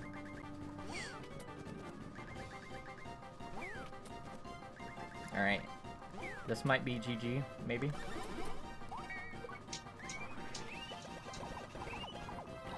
Okay. Nice. Ooh, no! I should have been counting, I'm sorry. We could have done the swag jump to kill him.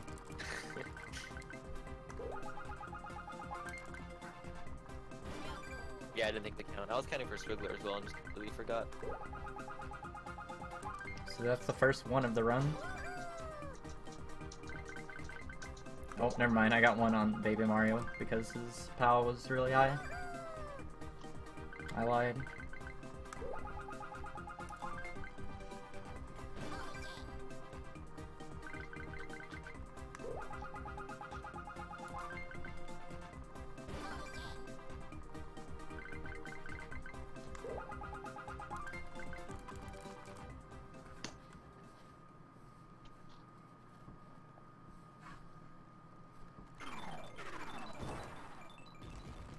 Shoutouts to the time that I killed Sunnyside on the hammer counterattack. That's happened before. That was the craziest moment of my life, probably.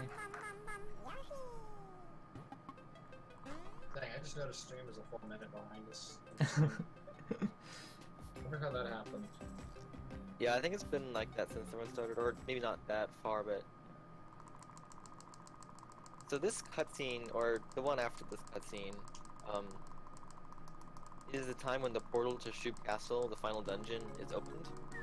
So you can go to Shroop Castle as early as after beating Sunnyside. Normally you're not supposed to be able to enter it until you get 5 global star shards. But the big glitch that was found in this game was a way to get past the Shroop gate without needing 5 of them. So you can basically go anytime you want as long as Sunnyside's beat. But that's in first we have a few more minutes of cutscenes though. So Sunnyside marks the halfway point for this run.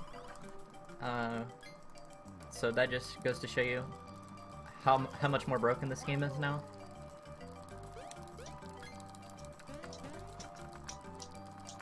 It used to be the next boss that we fight was the halfway point.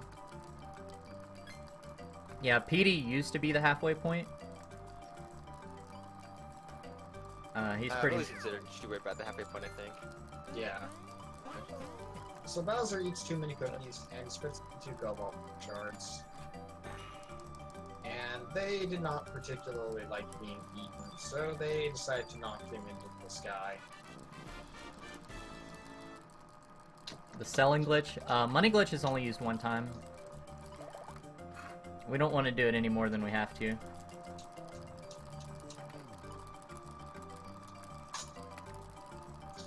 We use it once in any percent and twice in all bosses. Cheering in Korean.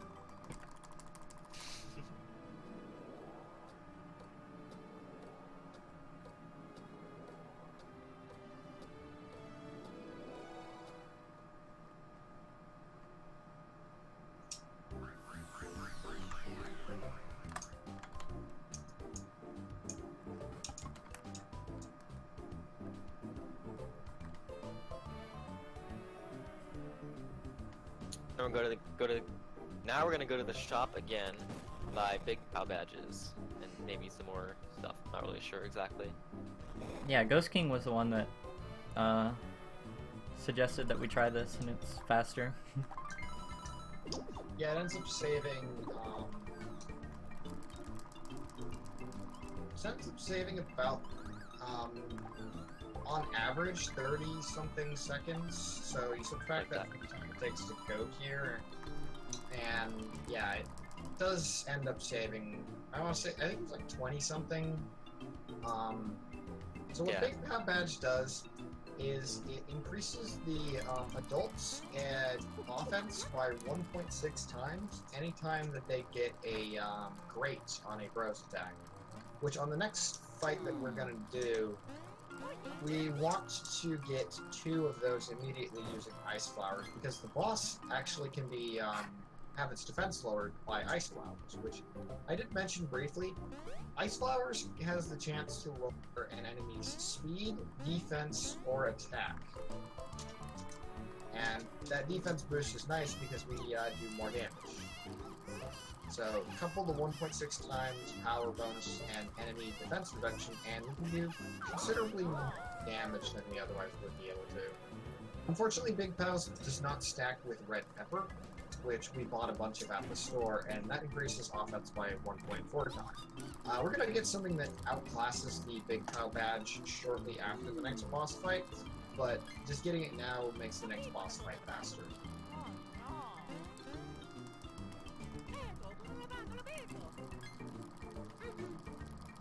So this is the last bros ability we're gonna get. You know, normally you would get 2 more, but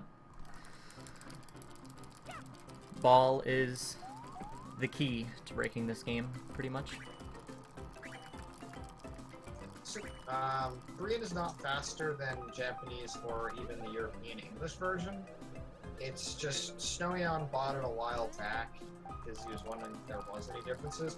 And to be fair, it is a slightly different version from the other ones, just not for speed purposes. The Korean text just looks kind of cool.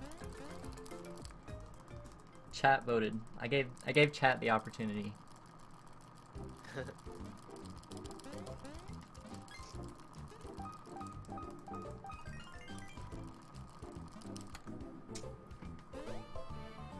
Like I mentioned before, the portal to the final dungeon is open right now. We could go in, and with ball, we can actually get past the gate. But I'm going to take a detour and actually go to Gritty Desert, which is where you're intended to go right now.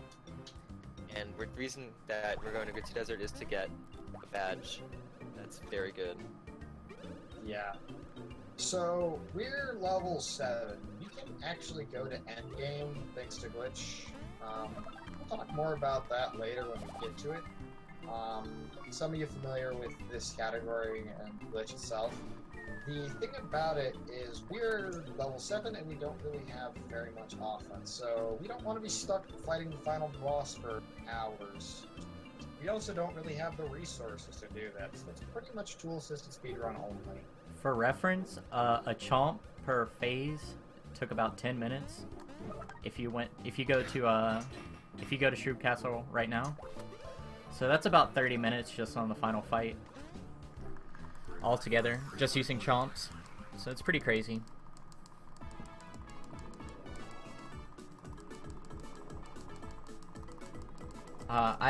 Before we came up with this route, I actually tried a few runs of the previous route with the Big Tau badge and going to the final fight, and every run died because you would have to get 9 mix flowers and use them all, and if you got a lucky, the run was just over. And I got a lucky like 3 times, the 3 times I made it to the final fight, so it's quite dumb. This route is much better. Yeah. And actually faster for the most part, we think. Way more. It's hard to say, but it's much more consistent. Yep. To the point where you can complete a run. Yeah, if you want to go and do the mix flower, RNG wheel, you can go ahead and do that. Tell us if it's faster though, please. Yeah, the only one I think who's done a route on that run on that route was Anwanu, and his time is almost an hour worse, or almost 45 minutes worse than record now. Yeah, well, it had a lot of improv strats. It wasn't really. He was pretty much making up a route as he went along, and he fought a lot of encounters to grind that each took 5 minutes or so because he was really underleveled. Really, the badge we're getting, the Dire Pow badge, helps a lot on grinding as well as final boss. It makes the grind fights much faster.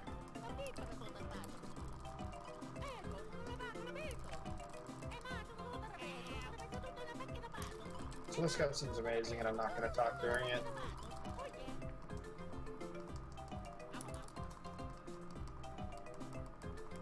So if people tell you this game doesn't have a good sense of humor, just show them this.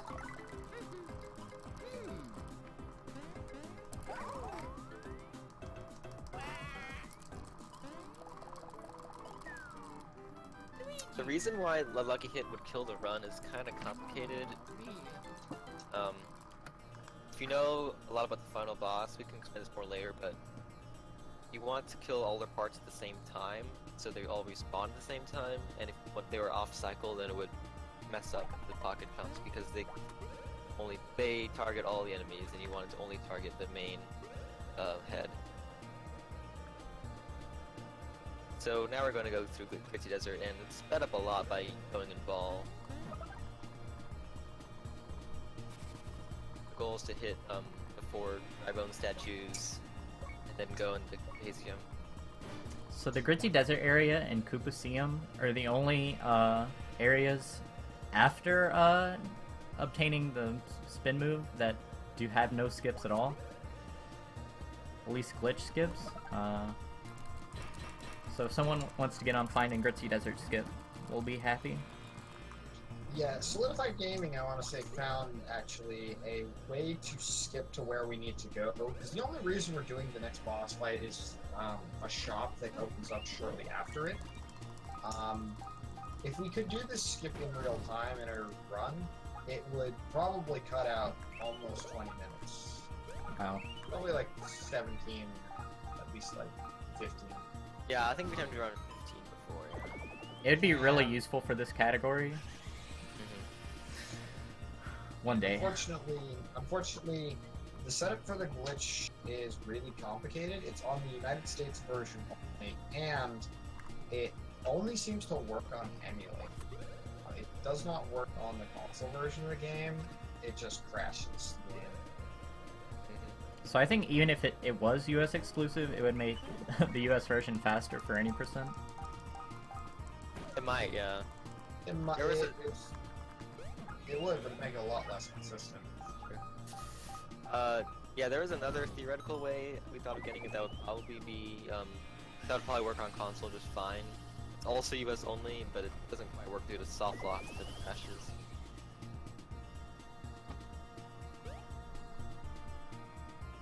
So if Goal, anyone, by the way, oh wait, of yeah, that go ahead. skip is to get in that blue pipe on the left, on the top screen. Yeah. Wow, that's really rare. So normally this pokey won't attack you if you go to the far right of the screen. It happens every now and then though. It's super dumb. But yeah, if you're looking for a big skip to find, that's probably the last one to find that's reasonable. Getting into that pipe. Category. Yeah. At least for any percent. How about EPS skip? Yeah. That'd be Nah, interesting. don't find that. Arbitrary code execution. And that's basically what top screen storage does outside of Yoshi's Island. It kind of executes code arbitrarily. Well, which is why it actually works on emulator. We can't get top screen storage we can't carry top screen storage outside of Yoshi's Island on console, So unfortunately. you can't. I'm pretty sure we can't do it on Virtual Console either, because the Virtual Console versions are not the original North American version. Which the first part of the glitch doesn't even work on versions besides US 1.0. Yeah, there is actually a US 1.1 version. We don't know how to denote the cartridge. Some games are like this, where they have a 1.0 and a 1.1.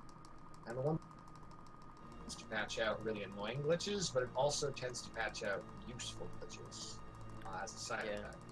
So Basically, the glitches in US 1.1 are the same as the worldwide versions, but the boss health in US 1.1 is the same as the other North American version.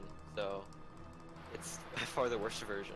So yeah, if you want to run this game, you're gonna have to get the PAL version on the VC or DS. You definitely do not want to run on the US version at all, or specifically the 1.1 version, if you can help it. Yeah, thankfully the cartridges for DS games are like super cheap. So if you want to just like run the DS version, the Japanese version's really cheap. So we have all sorts of ways of getting around it and dealing with it. And thankfully the man not super good to deal with, so You have to be careful when buying the US version too, because it's heavily pirated, and there are a lot of fake carts out there. So if you want the US version, you're gonna have to get lucky.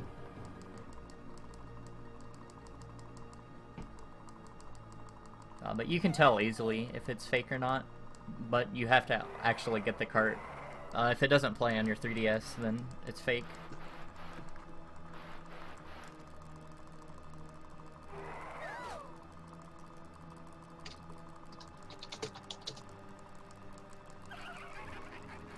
But funnily enough, my first cart of this game it was actually a pirated version.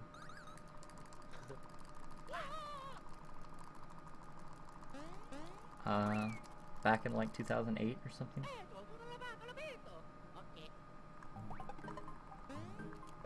So the responsible thing to do after we've witnessed our princess get kidnapped and our newfound friend taken away is to just abandon the babies and roll away. This is the Koopaceum. It's a really, really short area. There's a couple of puzzles here. Here he's gonna kind of go down this long section in ball form. There's a bit where there's a bunch of gaps in the bridge. It's actually faster to adults, like right there, and just get back in ball form rather than just keep rolling off to the right. Coming up here is the next dark room. This is probably the hardest one in the run. You're gonna go for the jump. Yeah.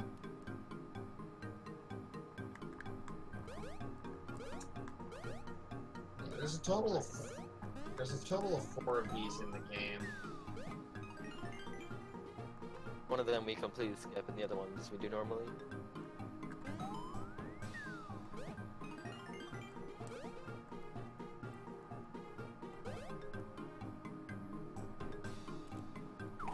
Yeah, the old bosses category thankfully has a skip for the room, but unfortunately that one requires a couple abilities that we do not get in 80%.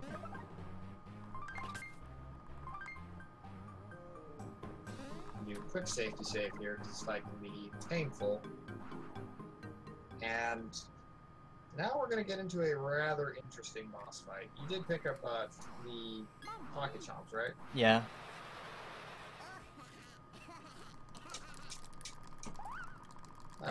But that skip in the dark room, it doesn't look that precise, but it's actually pretty precise. It's a really dumb jump. So coming up here is the Shrewd Brat, which is, for lack of a better term, a total brat of a fight. Thankfully, we have just unlocked trampolines and pocket chomps, which are the first infinite skills in the entire game. What I mean by that is capped by any sort of limit on inputs or like any sort of just inhibition to your damage. Meaning it goes on for as long as you can keep it going.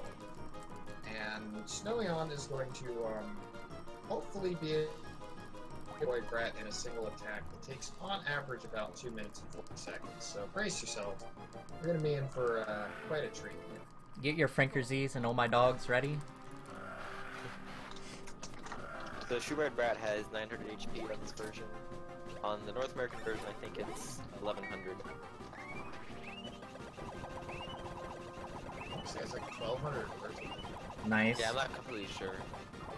So we got defense down right away, which is good. So you can see him reaping the benefit of the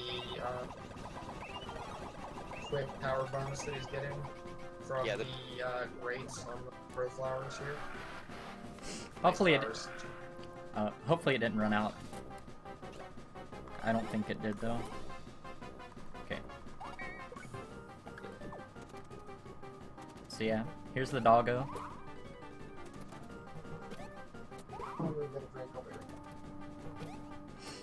So there's not much to say during this part. It's just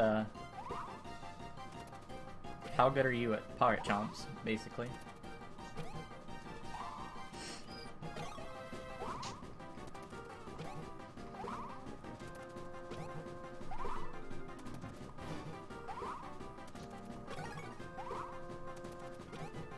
Luckily, if I mess it up, I still have another chance without him attacking, so it's pretty safe.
Alright, he should be dying soon. Hopefully.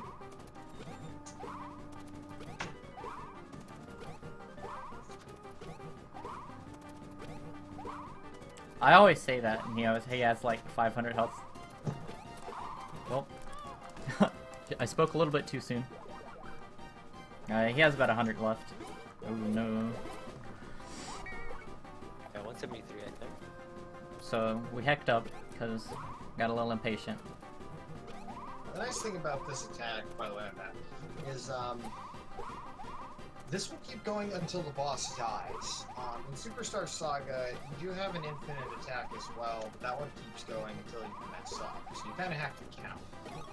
This has 900 HP, so he should only need to do like 20 more hits. Like I said, this attack doesn't drop, and you're actually given a chance to fail once or twice. It ends when the chomp catches up to the adult, but if you just keep on getting good timing, you won't ever do that. Nice. Alright, so that wasn't really good, but it's okay, because we didn't have to set through another attack. Honestly, 2 turn isn't really much slower than 1 turn at all. Yeah, you just have to wait for the thing to speed up again. Yeah, as long as you don't get another attack from Shubard Bat, you're not losing that much time. So are you going for Copy Flowers or for Pocket Chomps from the final boss? Mixture of both. Gotcha.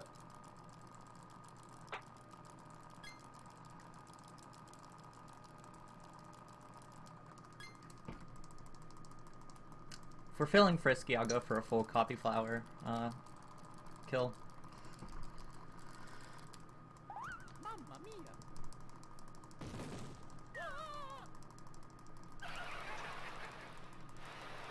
Yeah. The thing is, the fights don't actually drag on too bad. It's mostly just a matter of this one particular fight. We don't have a lot of power options, and we're really underleveled, so...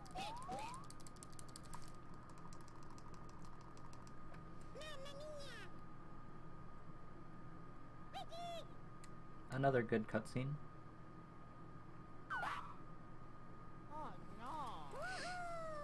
So we're pretty much done with playing, playing this game in a relatively intended sequence. Red shells are infinite, but not green shells. Hopefully we'll see an infinite red shell. Yeah, basically what Moab says. It's infinite if you're really good, and it's really hard to make. It's really hard to go without making a mistake. Especially red shells, their timing is pretty weird and precise. Whoa. I knew that was gonna happen. Oh. The Ghost King shot. Yeah, I've gotten it every time. I don't know what you're talking about. Yeah, no, that's why it's called the Ghost King shot. Get on the level. So what he's buying here are muscle slacks and grilling pants. And the way those work is they wait. Did you buy them? No, you're gonna get better stuff later. Never mind. Ignore me on that one. Yeah, we get the babies pants because we're not gonna upgrade their gear anymore. They're pretty much set. Yeah. So the babies have just been given plus 20 offense. More importantly, what Snoion picked up is the Dire Pal badges. And the way Dire Pal badges work is if your party members, specifically the adults, have under their HP, they are able to do 2.5 times normal damage. And this stacks with red peppers, unlike the big pal badges. So, times 1.4, you're basically getting, what is it?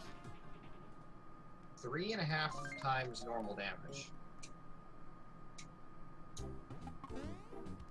So like Superstar Saga, when you game over, you can choose to respawn at the beginning. But instead of being Bean Castle, it's obviously Peach's Castle.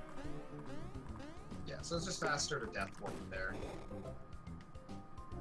And coming up is this. If you're familiar with Paper Mario: The Thousand-Year Door, we sometimes call this game its equivalent of like the Great Big Skip like Barrier Skip, Wind Waker, or the Lava Tube Skip from Jack 1, or Palace Skip from Paper Mario 1000 Year Door, which we kind of refer to as this game's Palace Skip, is a skip that we politely refer to as Gate Skip. There's another name for it, but I won't actually call it that. And Gate Skip is interesting. It's the thing that skips over like half of the game, and you'll see about how easy it actually is to do here in just a second. So, ball form has some interesting properties, and if you go up to the top right here, just tap left and then go into ball form. You can just clip past this door. And yeah, that's it. That's all it takes to do Gate Skip. Surprisingly, this loading zone is here. If they just like chose to make it not load in until you got all the Cobalt Stars, this wouldn't work. So shoutouts to Nintendo. It's not like the 1000 Year Door doesn't exist. So you mentioned that the Dire Paw badge, it activates when you have less than a quarter of HP. So that's what is going on right now. By killing the adults in an encounter and then running away, the adults are left with 1 HP. So now they'll do 2.5 times damage.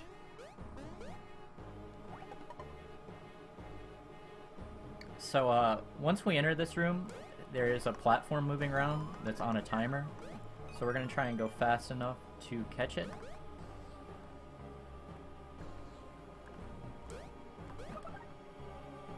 You can actually skip hitting this block and the platform, but it's very precise. There's two like really precise jumps you have to do in order to do that.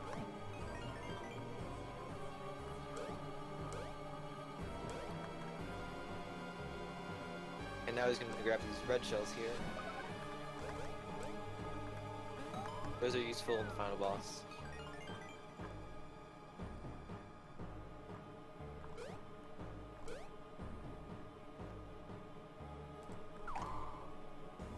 So again, you can actually skip this dark room using Baby Cake and Baby Spin. That's in the all bosses run. If you're interested in the lengthy category, definitely check that out.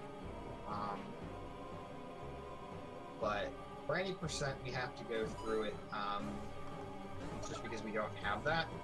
But the nice thing is it allows us to showcase kind of just some interesting movement options, as well as allow us to get red shells in the end percent category, which there's no other place that has really good accessible red shells.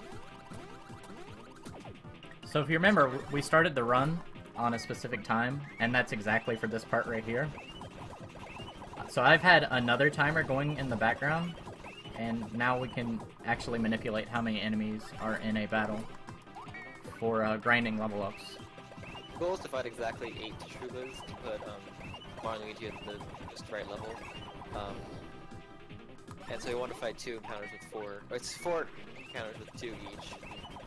And there's a relatively easy manipulation you can do if you know what the PS clock time is at. And they'll always guarantee 2 Trubas in each battle. So hopefully he gets all of them.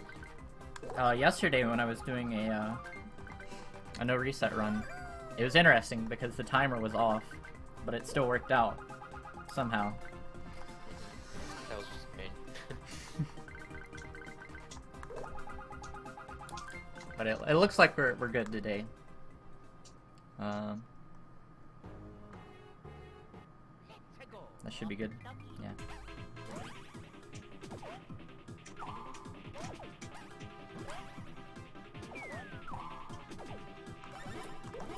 So right now we are really woefully underleveled, so we're going to need to catch up, and these Shroombas give really solid EXP, and more importantly, they're really easy to kill given our well. The nice thing about burning these guys is even if you don't kill them in two grow flowers, the burn causes them to skip a turn, meaning that you can use a third attack and kill them. Yeah, most of the other enemies in the castle have downsides to fighting them. Snooze orbs aren't that bad. You can fight some snooze orbs, but not in this route. But pretty much all the other enemies you really do not want to get into an encounter with. We talked about unavoidable attacks. There's an enemy called Shrubrex. It's unavoidable. No doubt about it.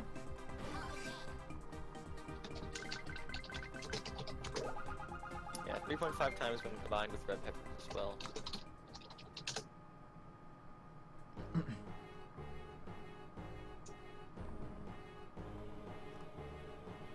So if you stay in this corner over here, they won't hit you, and you can just get ready.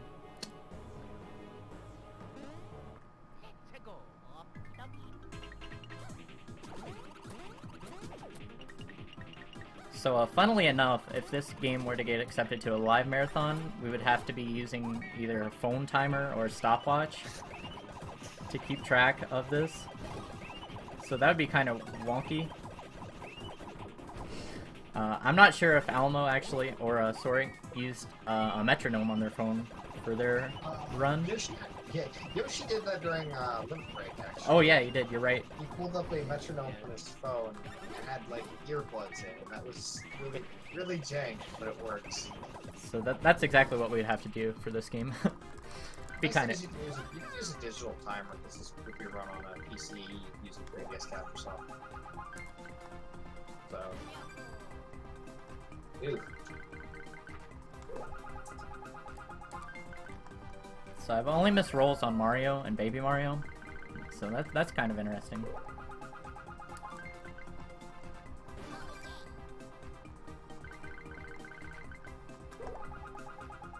Yeah, if you want to go for a low-level run in this game, I would recommend using the risk badge. The way risk badge works is it's fewer mushrooms you have, the more damage you do, and this actually surpasses Dire Pow. It's in the route for a boss, and for a long time it was in the any percent route. It would be nice to have it in the any percent route because it would mean we aren't using the Dire Pow strat. However, the risk badges are buried behind a gate in Toad Town, and we only have the ability to skip past one gate, and that skip is not RTA viable. There's some way to get the risk badges from Toad Town without eating all Stone Volcano and the mothership, then that would definitely be used 100%. It would be really good. We could skip Gritty Desert as well. Yep.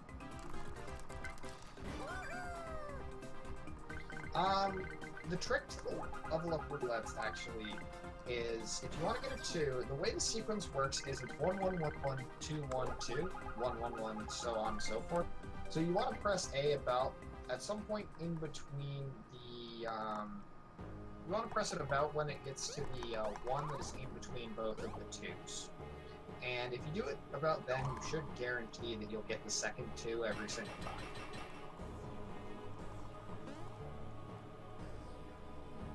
So this grinding was not only to set up for the final boss, but we're also going to do one more fight for the final boss. We'll get into that later.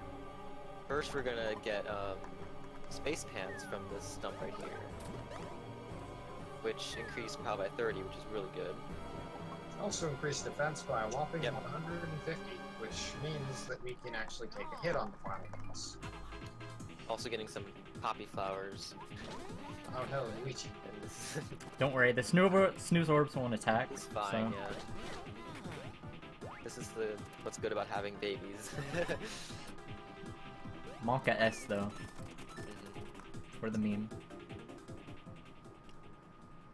Yeah, it's the convenient part about this game is the babies serve as a buffer. Let's see, did I miss any? I don't think you did.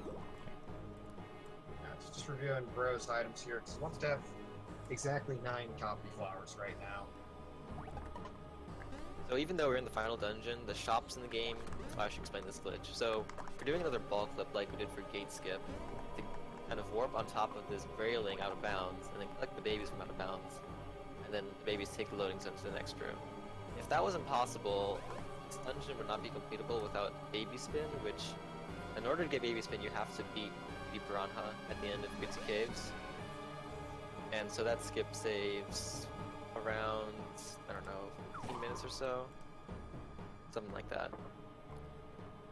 So this allows us to get onto the railings at the very top of the dungeon here, but you're not supposed to have access to these until after you've cleared the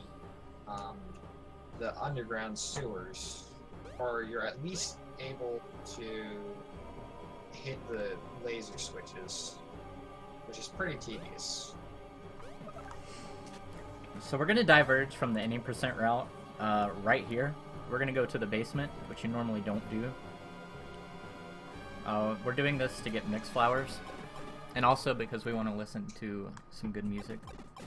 Yeah, the difficult thing about this routing any percent is that the shops normally they would, even though we're in final dungeon, the shops are still set at what they would sell like after beating Sunnyside. So we can't get mixed flowers or copy flowers or red shells or the good badges or anything. And so we have to find it all in other places. It's the only mixed flowers in the final dungeon. There are two that are towards the end, but there's a bunch more in the basement, which I don't know, I'm getting right now. So we're doing, again, the basement in reverse order. Meaning you don't have to do any of the puzzles in here. Except for, like, hit one or two switches and just kind of mess with things. So yeah, these mixed flowers are really useful for a relatively safe strat in defeating the final boss. Yeah, world record strats would not use mixed flowers, but they're very nice to have.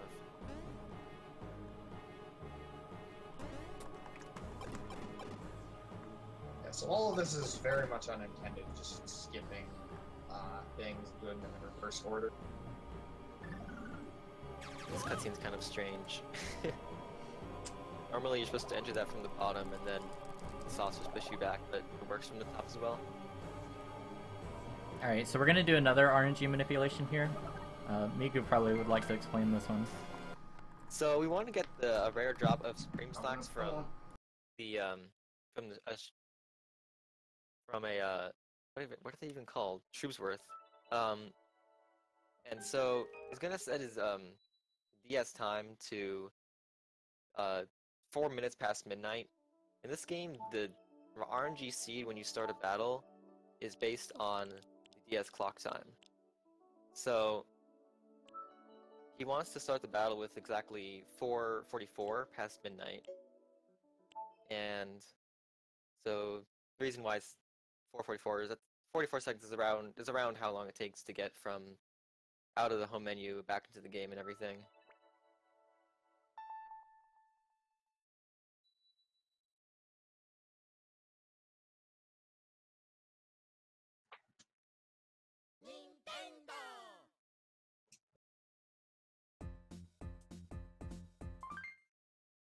So now once he starts up the game again, going to the next area to get the encounter. So we're waiting for the right time. Hopefully this gives the right time. Okay. Yeah. So it looks like you got the right seed. And now as this is pretty specific. Alright, sorry. Someone bursted in my room, but yeah. We got the right seed. So this should work. Barring I don't mess up something stupid. I didn't equip space pants. Whoops. Oops. Yep, that's not gonna work then. That's fine though. No big deal. Good thing you caught it right now. Alright, that's fine. And so the reason that he's doing this specifically is this enemy has unmanipulated about a 2% chance of dropping a really, really useful pair of pants. So it's the best gear in the game. Yeah, it's the single best item in the game, first to equip. So being able to get this consistently is really nice. So we have to do it again, because I'm dumb. We got it, but now we have to get it again. So we're gonna test my consistency, I guess.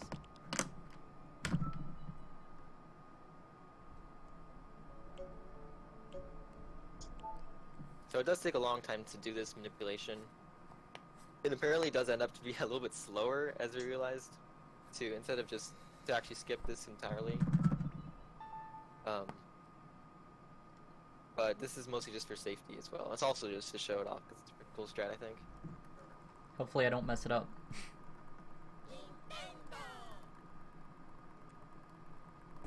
Alright, so if I get seed 2, I'm still gonna reset because I usually don't get it anyway.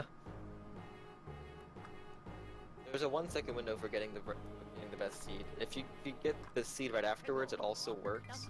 But ooh, It was too early. so they got 43 instead of 44, and 45 will also work, but it's a little more complicated. Alright guys, time to panic.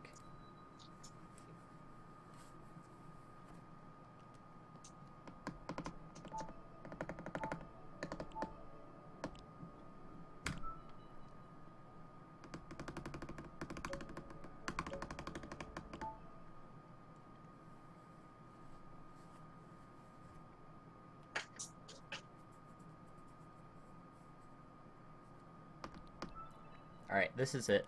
I got a feeling in my bones.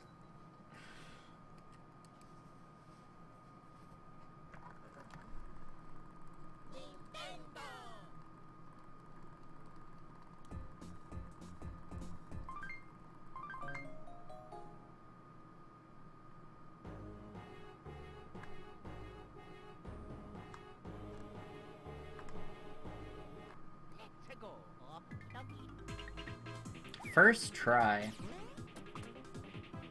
Dang, you've been on a roll getting everything first try.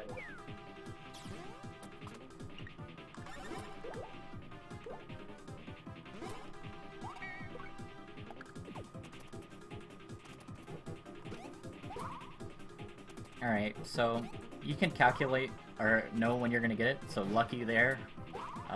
That's pretty funny. So the way these troops work is once you kill the main Druid, it leaves an intern troop, and so they're pretty difficult to kill at low levels, but this works out pretty well. The first pocket chomp, he's hitting all the action commands, and the second one, we'll just use the adults, because that's the way the manipulation worked out. And so if I'm not mistaken, you get the same bros every single time. Yeah. Yep, the RNG cycle goes exactly the same. It's the only way you can really consistently get it. Get the Supreme Slacks.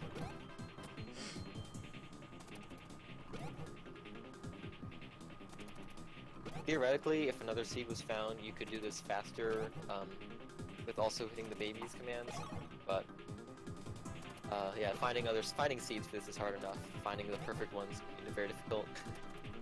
This is perfect enough. Yeah, it's pretty good. Alright, so you can see we got the Supreme Slacks. Very nice. Or the I don't know how to At, do fake Korean, but whatever. at Kirby Master, where are you? Yeah.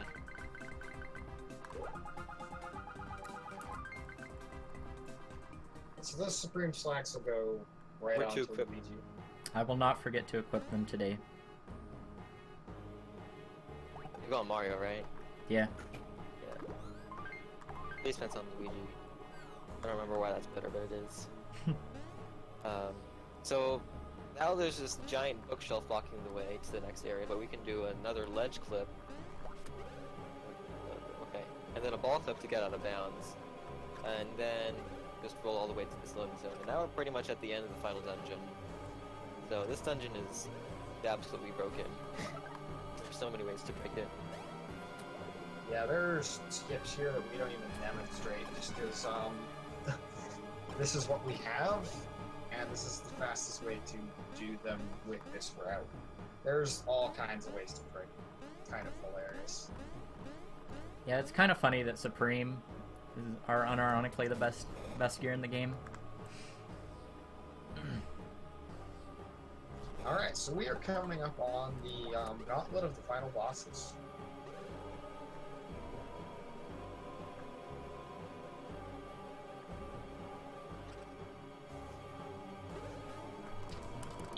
You can tell we're at the end of the game because there's 3 save points on the screen.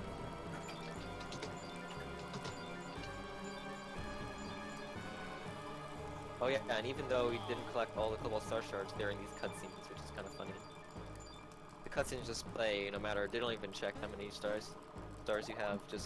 They just play. If only they had a failsafe, we could never be able to do this.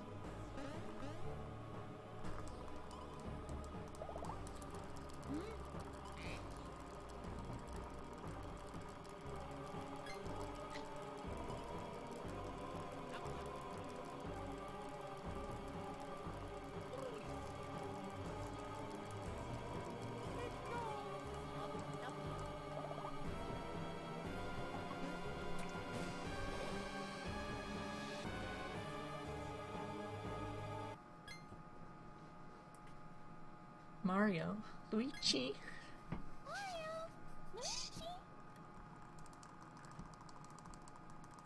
So, I didn't know this, but Charles Martinet actually voices the babies too. Someone told me this, and I didn't believe them. But it's definitely true. It's crazy. Shoutouts to Charles Martinet.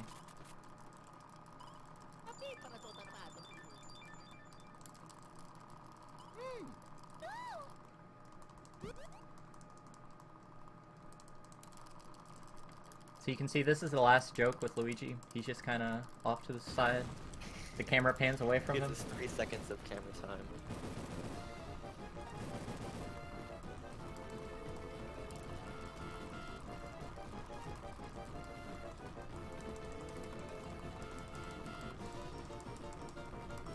I want to say you're a little under 10 minutes behind TV.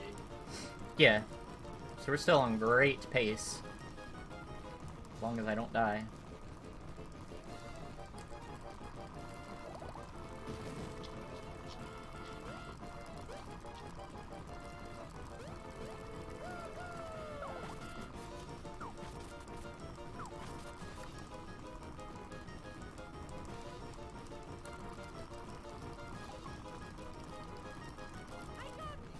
So before we can take on the final boss, we need to shoot down the mothership. There is a UFO minigame where we would actually take over the mothership and take out a bunch of shroom ships, but we skipped that. So all we have to do is just do this one minigame here, and we should be cheating. Charles did voice Peach, though. He voiced everyone in this game. So the way this minigame works is Mario, Luigi, Baby Luigi, sorry, everyone but Mario can control the height, and Mario shoots the laser. So the optimal strat is actually to get one full charge with Baby Luigi, and then kind of read your next situation from there. And then you need to shoot a UFO into the mothership. 4 hits and it dies. Or in the task 3, I believe. Well, it's still 4 hits, but you can get 2 at once. This is really bad RNG, by the way. You're getting good hits at least. Sometimes you just miss the hits and you feel bad. That could be Oh, that sucks.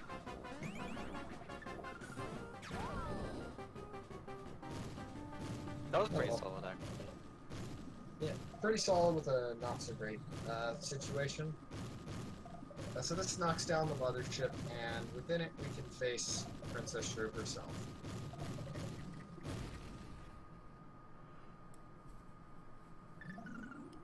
Alright, my cat is locked in my room and wants out, so we're gonna have to go really fast.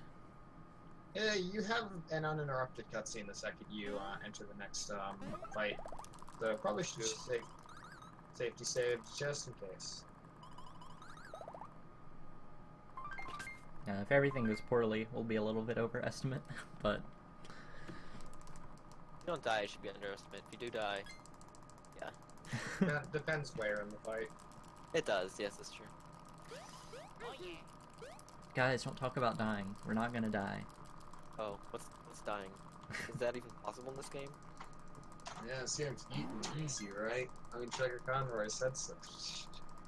I will bring that up because He even admitted later on, like, oh yeah, so this was back when I checked the run and there were like 2 times on the leaderboard. Now there's like 7. It's funny because last Handheld Heroes was right around the time you made that comment, so a bunch of people in chat were talking about it. I got a bunch of people that said, "Hey, I'm from Chugga Conroy," by the way, and I thought that was really funny too. Yeah, he did a Let's Play of this game around a year ago. Alright, it's time for Princess Shrew. Now, Princess Shrew fight is going to start off with her having a shield of various colors on it. And it's going to flicker every frame, which makes this stream look really odd at 30 frames per second. And this shield you need to hit 15 times.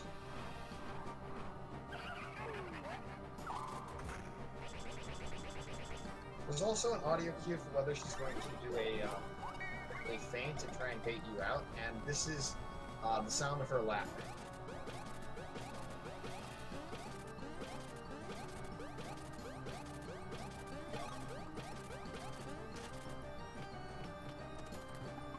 So now, after doing 15 copy flower hits to get rid of the shields, now we're going to use red peppers.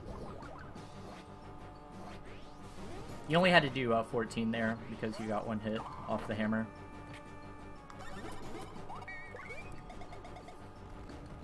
This comment was something about the speedrun being easy because there weren't really many runs, which was untrue at the time we said it, but was true at the time we looked at the leaderboard. Alright, so Snoion here has copy flowers. It's pretty tricky.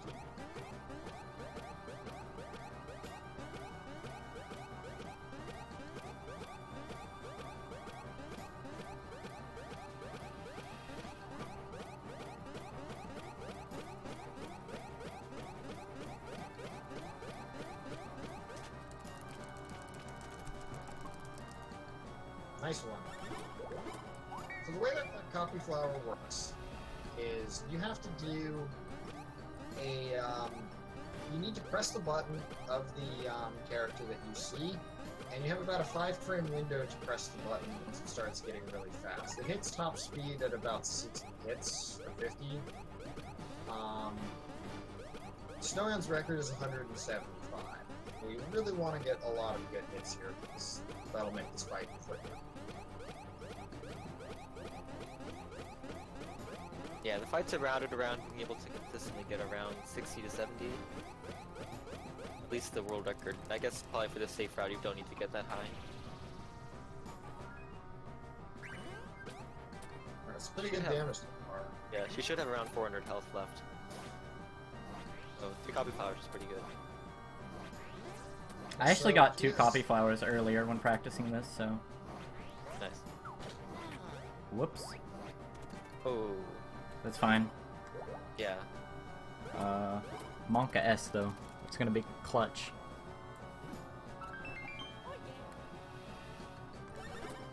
You definitely should be able to do it in 2 copy flowers. Super jumps are not harder. This is considerably harder than super jumps. To be good at it.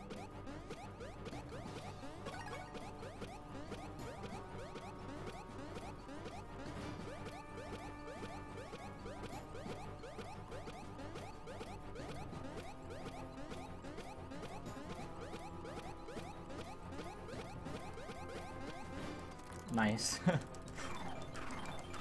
So the nice thing about Very that nice. actually, yeah, it's very nice damage there. The nice thing about copy flowers is the damage is determined by the bro that initiates the attack. So even though Mario lost his power bonuses, Luigi still had them. So Luigi was able to keep up the damage roll. Yeah, the POW is... Mario's POW was still less, but the dire POW effect was still in there because Luigi was the one starting the attack. So it was a little bit slightly less damage, but not that much. It doesn't matter at all because we're gonna automatically get held for this upcoming fight anyway. Yeah. Yeah, this fight is gonna be heavily based around health manipulation. Anyways, so the Cobalt Star you need to finish in order to enter Shroom Castle, and all sorts of hints go towards this being the case, but you still are led to believe throughout the entire playthrough that the Cobalt Star is good. Turns out Princess Peach actually used the Cobalt Star to seal away a dark evil, namely Princess Shroom's older sister, who we call Elder Princess Shroom. And so now that the Cobalt Star is completed, she has regained full and can maintain her proper form and get revenge on us for defeating her little sister and take over them and all that.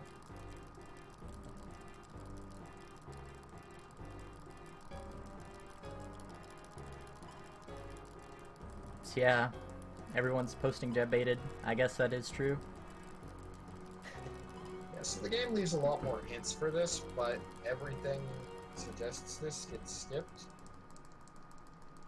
So it kind of becomes a bigger plot twist than 80%. Yeah, we skip the map or the picture that you uncover, so you don't see this coming at all because you've never played this game. Also, it's in Korean. Unless anyone here speaks Korean. Alright, so Younger Princess Shroom had 1700 HP. This boss, the first phase has 1800 and the next phase has 2000 in its main form. Alright, good. If she gave it to Mario, then there was a chance I could have got a meteor. Smash egg. So, Oh, snap! Smash egg! so we have the Dire Power badge on, but unfortunately, at the start of this battle, you have to get healed full health, which means you have to get back into low health in order to get into Dire Power status. And so that's why it's important we equip the Supreme Slacks on Mario and Space Pants on Luigi, so it's easy to get into Dire status with her attacks. Yeah, so Now- now deliberately got himself hit there. So now we have to get a good pocket chomp here.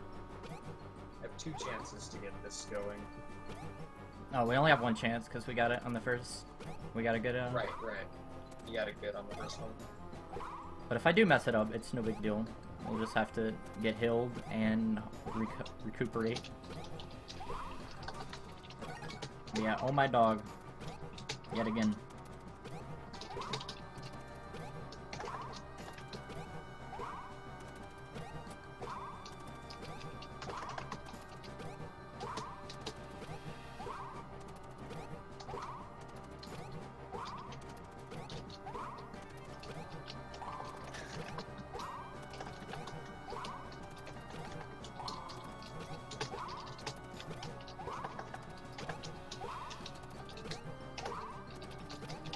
But like we were saying earlier, we used to have to do, like, our original idea was to do 10 minutes of pocket chomps per phase, so we'd already be up to 20 minutes before we even got to the final fight.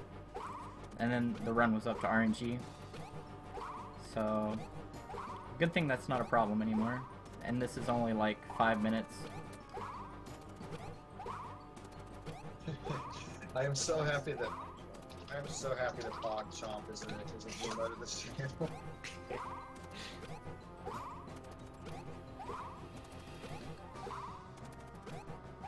So Snoion actually has a really impressive ability to recover on this attack. I myself am not quite good enough at this attack to, when I make a mistake, still be able to keep up the damage on the babies. So he needs to do close to 100 hits here. Give or take any misses and any luckies.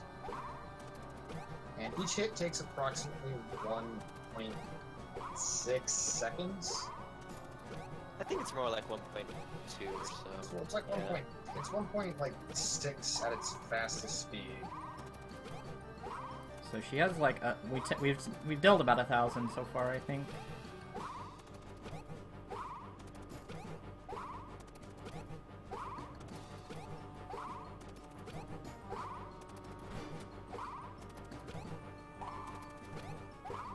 Yeah, Thankfully, it's not nearly as bad as 20 minutes of this. It's like, this might look simple, but it is far from it. Like, the babies and the adult he randomize. So he has to gouge in a matter of about half a second what button he needs to press for both if he wants to do offensive damage. The game sometimes follows like patterns as well with the pocket chomp, so you can kind of take a guess at what's coming up next. But yeah, here we are. Everyone's favorite boss fight. Alright, get your Bless RNGs and your Pog Chomps ready. It's not going to be as much Pog Chomping, but definitely plenty of praying going on. This is the hardest fight of the run by wide mark. So we have the Dire Power status back from 4. So we don't have to get back into Dire Power to Dire status. If he gets hit, then mushrooms will heal him too high, and then he'll have to get back to Dire status. Hopefully it doesn't happen. Of course, you can dodge every attack, so that's what we're hoping for. In order to beat this boss, you first have to kill the legs, which will allow you to attack the crown, and that will allow you to do damage to the head, which has 2,000 health. Yeah, the tentacles on the side are annoying because they have additional attacks, and those take time. It's just wasting a turn. I didn't mean to do that, but it doesn't matter. Alright. Whoops.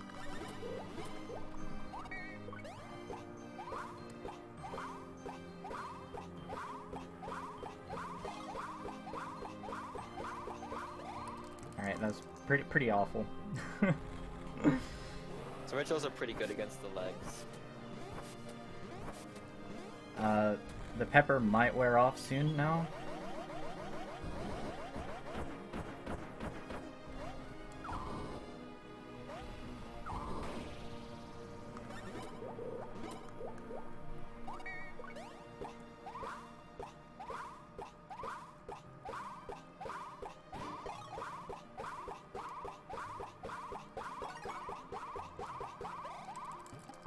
Really.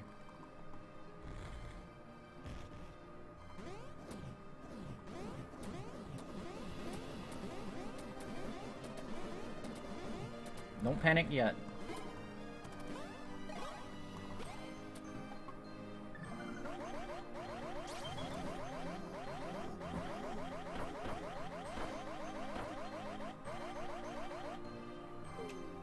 Are you saving the mixed flowers?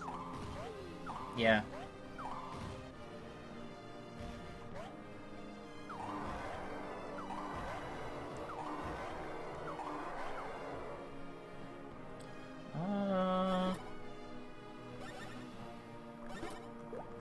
Probably good to do one now, but doesn't matter too much.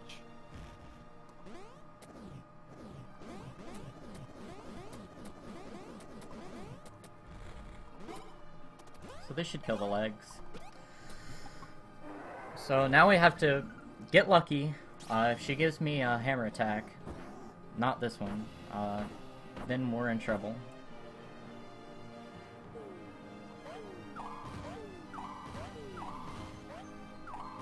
And okay, we're safe.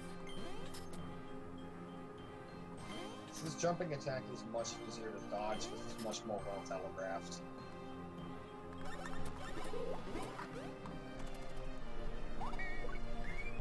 Alright, so 2 mixed flowers will kill the ground here.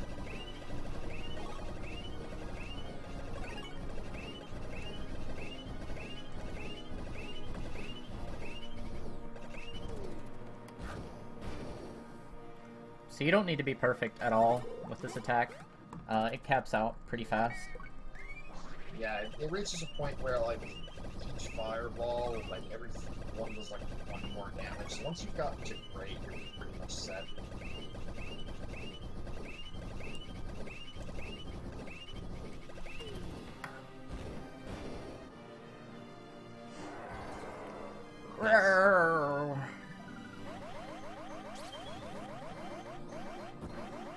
So now these counterattacks are going to actually start doing some damage.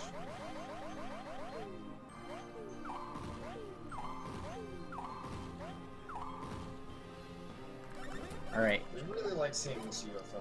Do we go for the copy flower kill?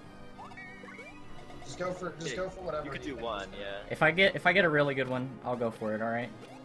That's, Go for it. That's the deal. I'm talking 700 or above.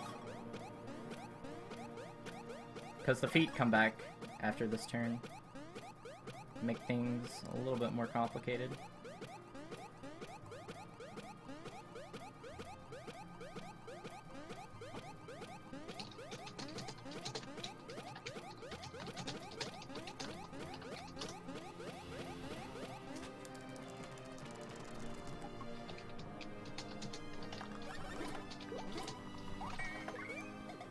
We're going for it.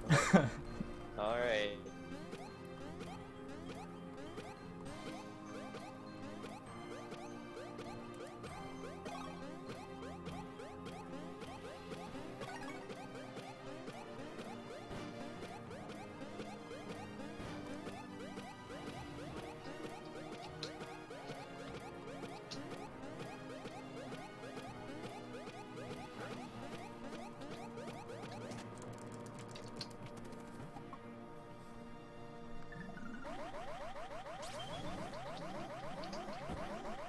She has around 1,000 more. You've done about 980 damage.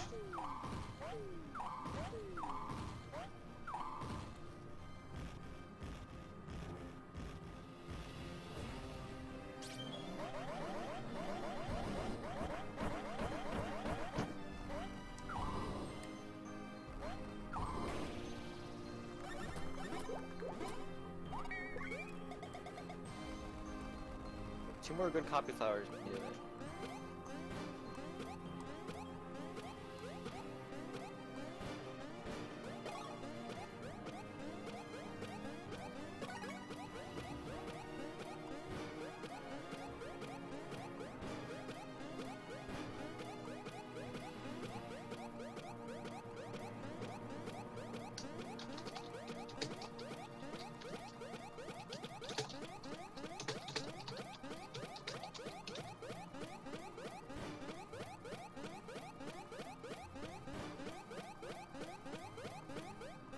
Nice. Wow, Wow, that was very impressive. that was insane, dude. Got that 700. Awesome. Didn't even need the mixed flowers. Well, I mean, I guess they're kind of guess- helpful, but I guess I miscounted damage. My bad. yeah, me too. Good job, dude. Oh, I didn't count the initial orb attacks. Right. Foolish mushroom heads.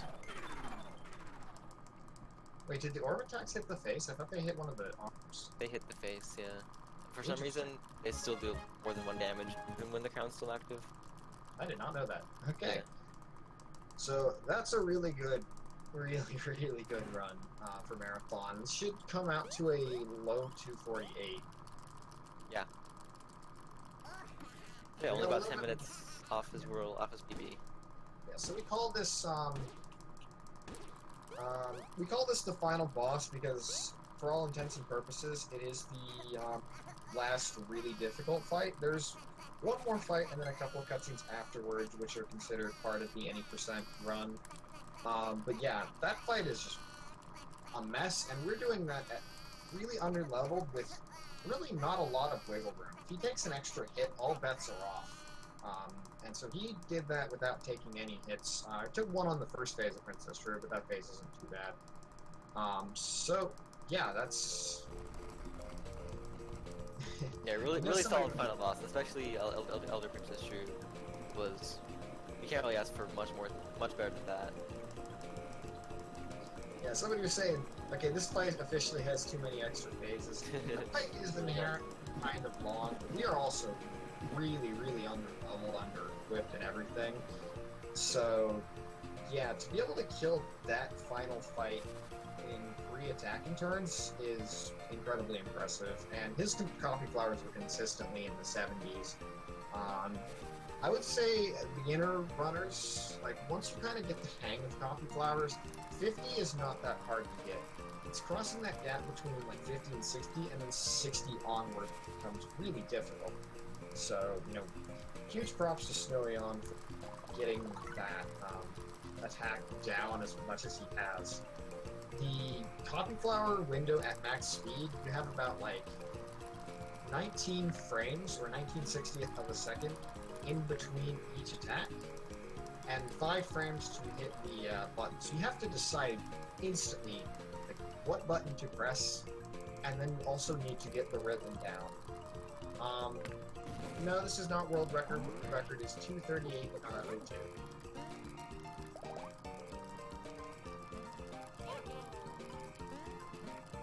Alright, but we have saved the Mushroom Kingdom of the past. In fact, it turns out that the tears of crying babies are what is able to cure and, like, eradicate the shrooms. So, with his massive pump that he came up with in a previous cutscene that didn't actually happen because sequence breaks, he flooded the world with baby tears, and now everything is all bueno in the past.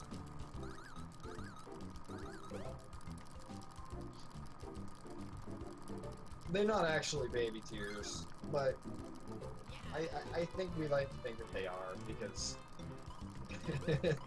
good old lore. Alright. So all the hard parts are out, and now we're just kind of doing the victory lap. So real quick, just again, huge shoutouts to the glitch community, like the glitch exhibit, like glitch discovering hunting community of this game. Migu, here on the call with us, has helped out a lot. Solidified Gaming, really tall. Want to give a shout out to Beastly and 64. Found Toad Town skip, which is not actually useful in a run. Could lay the foundation for finding that skip and maybe even making this category faster than it is now. Yeah, it's a small but really friendly community. Happy to help anyone interested in this game. It may look hard, but there's, you know, there are safe ways to do this run, like beginner-friendly routes. There's all bosses, which I've alluded to several times. That's my preferred category. It's an easier category to learn overall. A lot more glitches to show off. Yeah, so if anyone's just interested in this game, you know, hit one of us up. We have a Discord, all that jazz. So, yeah, just huge shoutouts to the community. It's really helped put this game together the last year and a half or so. Like, put this run together, I should say. Alright, the real final boss. Yeah, so Bowser eats the mushroom incarnation of Elder Princess Shrew, and in Mario and Luigi tradition, we have to fight one final Bowser fight with the evil incarnation of the main bad guy inside of Bowser. I don't know if they have just a recurring thing for that. Because there's Dark Fawful that you fight inside Bowser, there's Elder Princess Shrew here, there's Cacoletta's Soul, there's Sword of Phantasma, and then there's the combination of Paper Bowser and regular Bowser, which is kind of a thing here. So this attack, every single attack has to be dodged or countered. You don't get any turns. Thankfully, you only have to dodge a total of, you have to inflict a total of 20 damage. Some attacks do 1 hit, some attacks do 2. The big fireballs do 2, everything else does 1.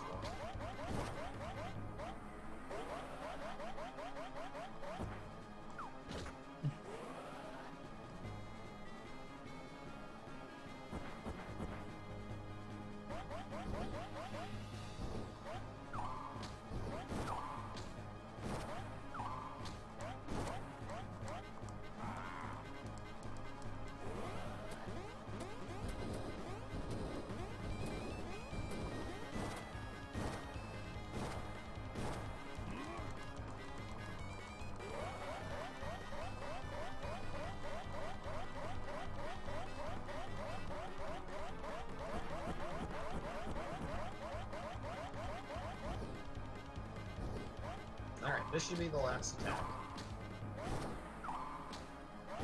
Thankfully, Snoion here is not going to pull a heartbreaker like Anime did the one time he ran this game on a marathon. Well, Luigi deserves to die. You have to bully Luigi, come on. Year of Luigi. Alright, so that is Strouser down. Let's see. So this run's going to be about a 2:47, 37, or 38. There's a few more text boxes to go. Final time is on the last text box fading, which is, it says babies thank you in English. But yeah.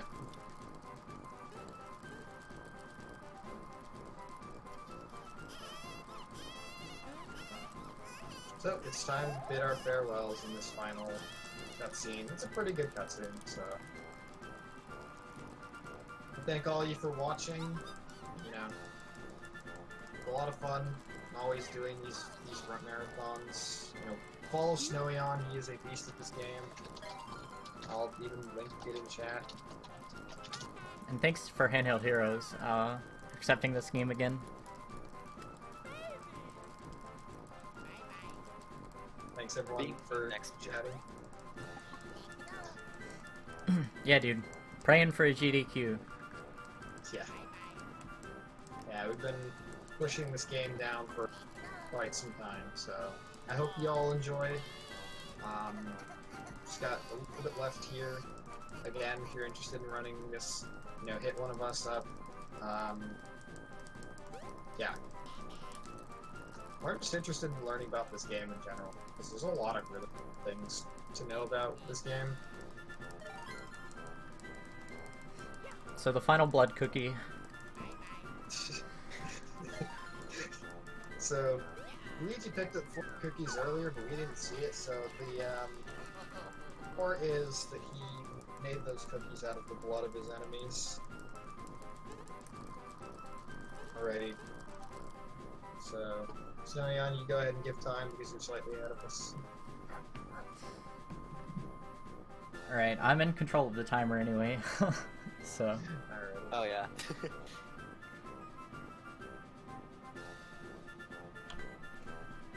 Heck, dude, my timer didn't stop. 2:47:36. It's not stopping, dude. Yo, nice. Encore, let's go. Alright. Alright, guys, just trust me that it stopped. Credits timing now.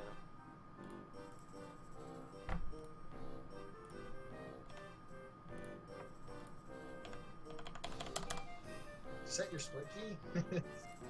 Alright, we'll just say that that's the time, alright? Alrighty. Yeah, thanks all so much. Oh, I know why it's not. Because my splits are hidden. Alright, you just have to hit one a bunch of times. Alright. Oh, No. so it's just splitting? Yeah, it was splitting in the background, but I can't see it. Nice. Yeah, that's the run. Pretty much in like 2:47 something, right? Yeah, 2:47:36. So I always manage to get it wrong. Yeah, the credit sequence in this game is pretty good. Definitely stick around.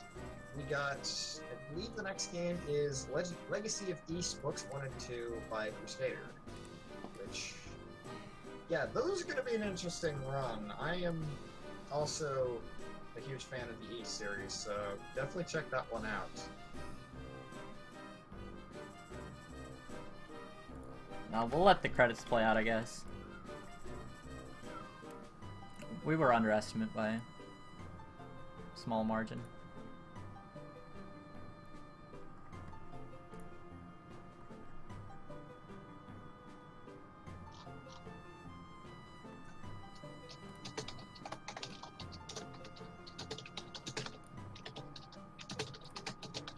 Yeah, dude, it is world record. 0 minutes. Wow, 0. That's crazy.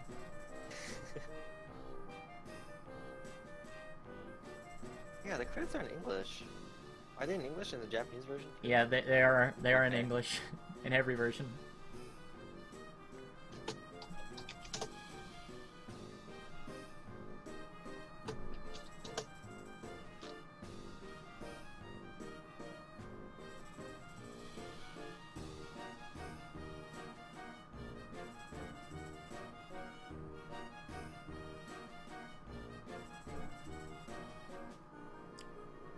Something interesting to note though is this final theme doesn't play on the North American version 1.0. This final the end theme. It plays on the 1.1 version, but it's just kind of like. What does play on that in the credits in the original? Is it just the Shroom theme? I think it's just silent on the end screen. No, there's the credits theme is in the original version, but not the like music box ending theme. Yeah. Oh yeah, that one. I think it's just silent. Yeah. All right. Thanks for having me. Hope you enjoyed. Yeah, that was a great run. I'll give myself a clap. GG.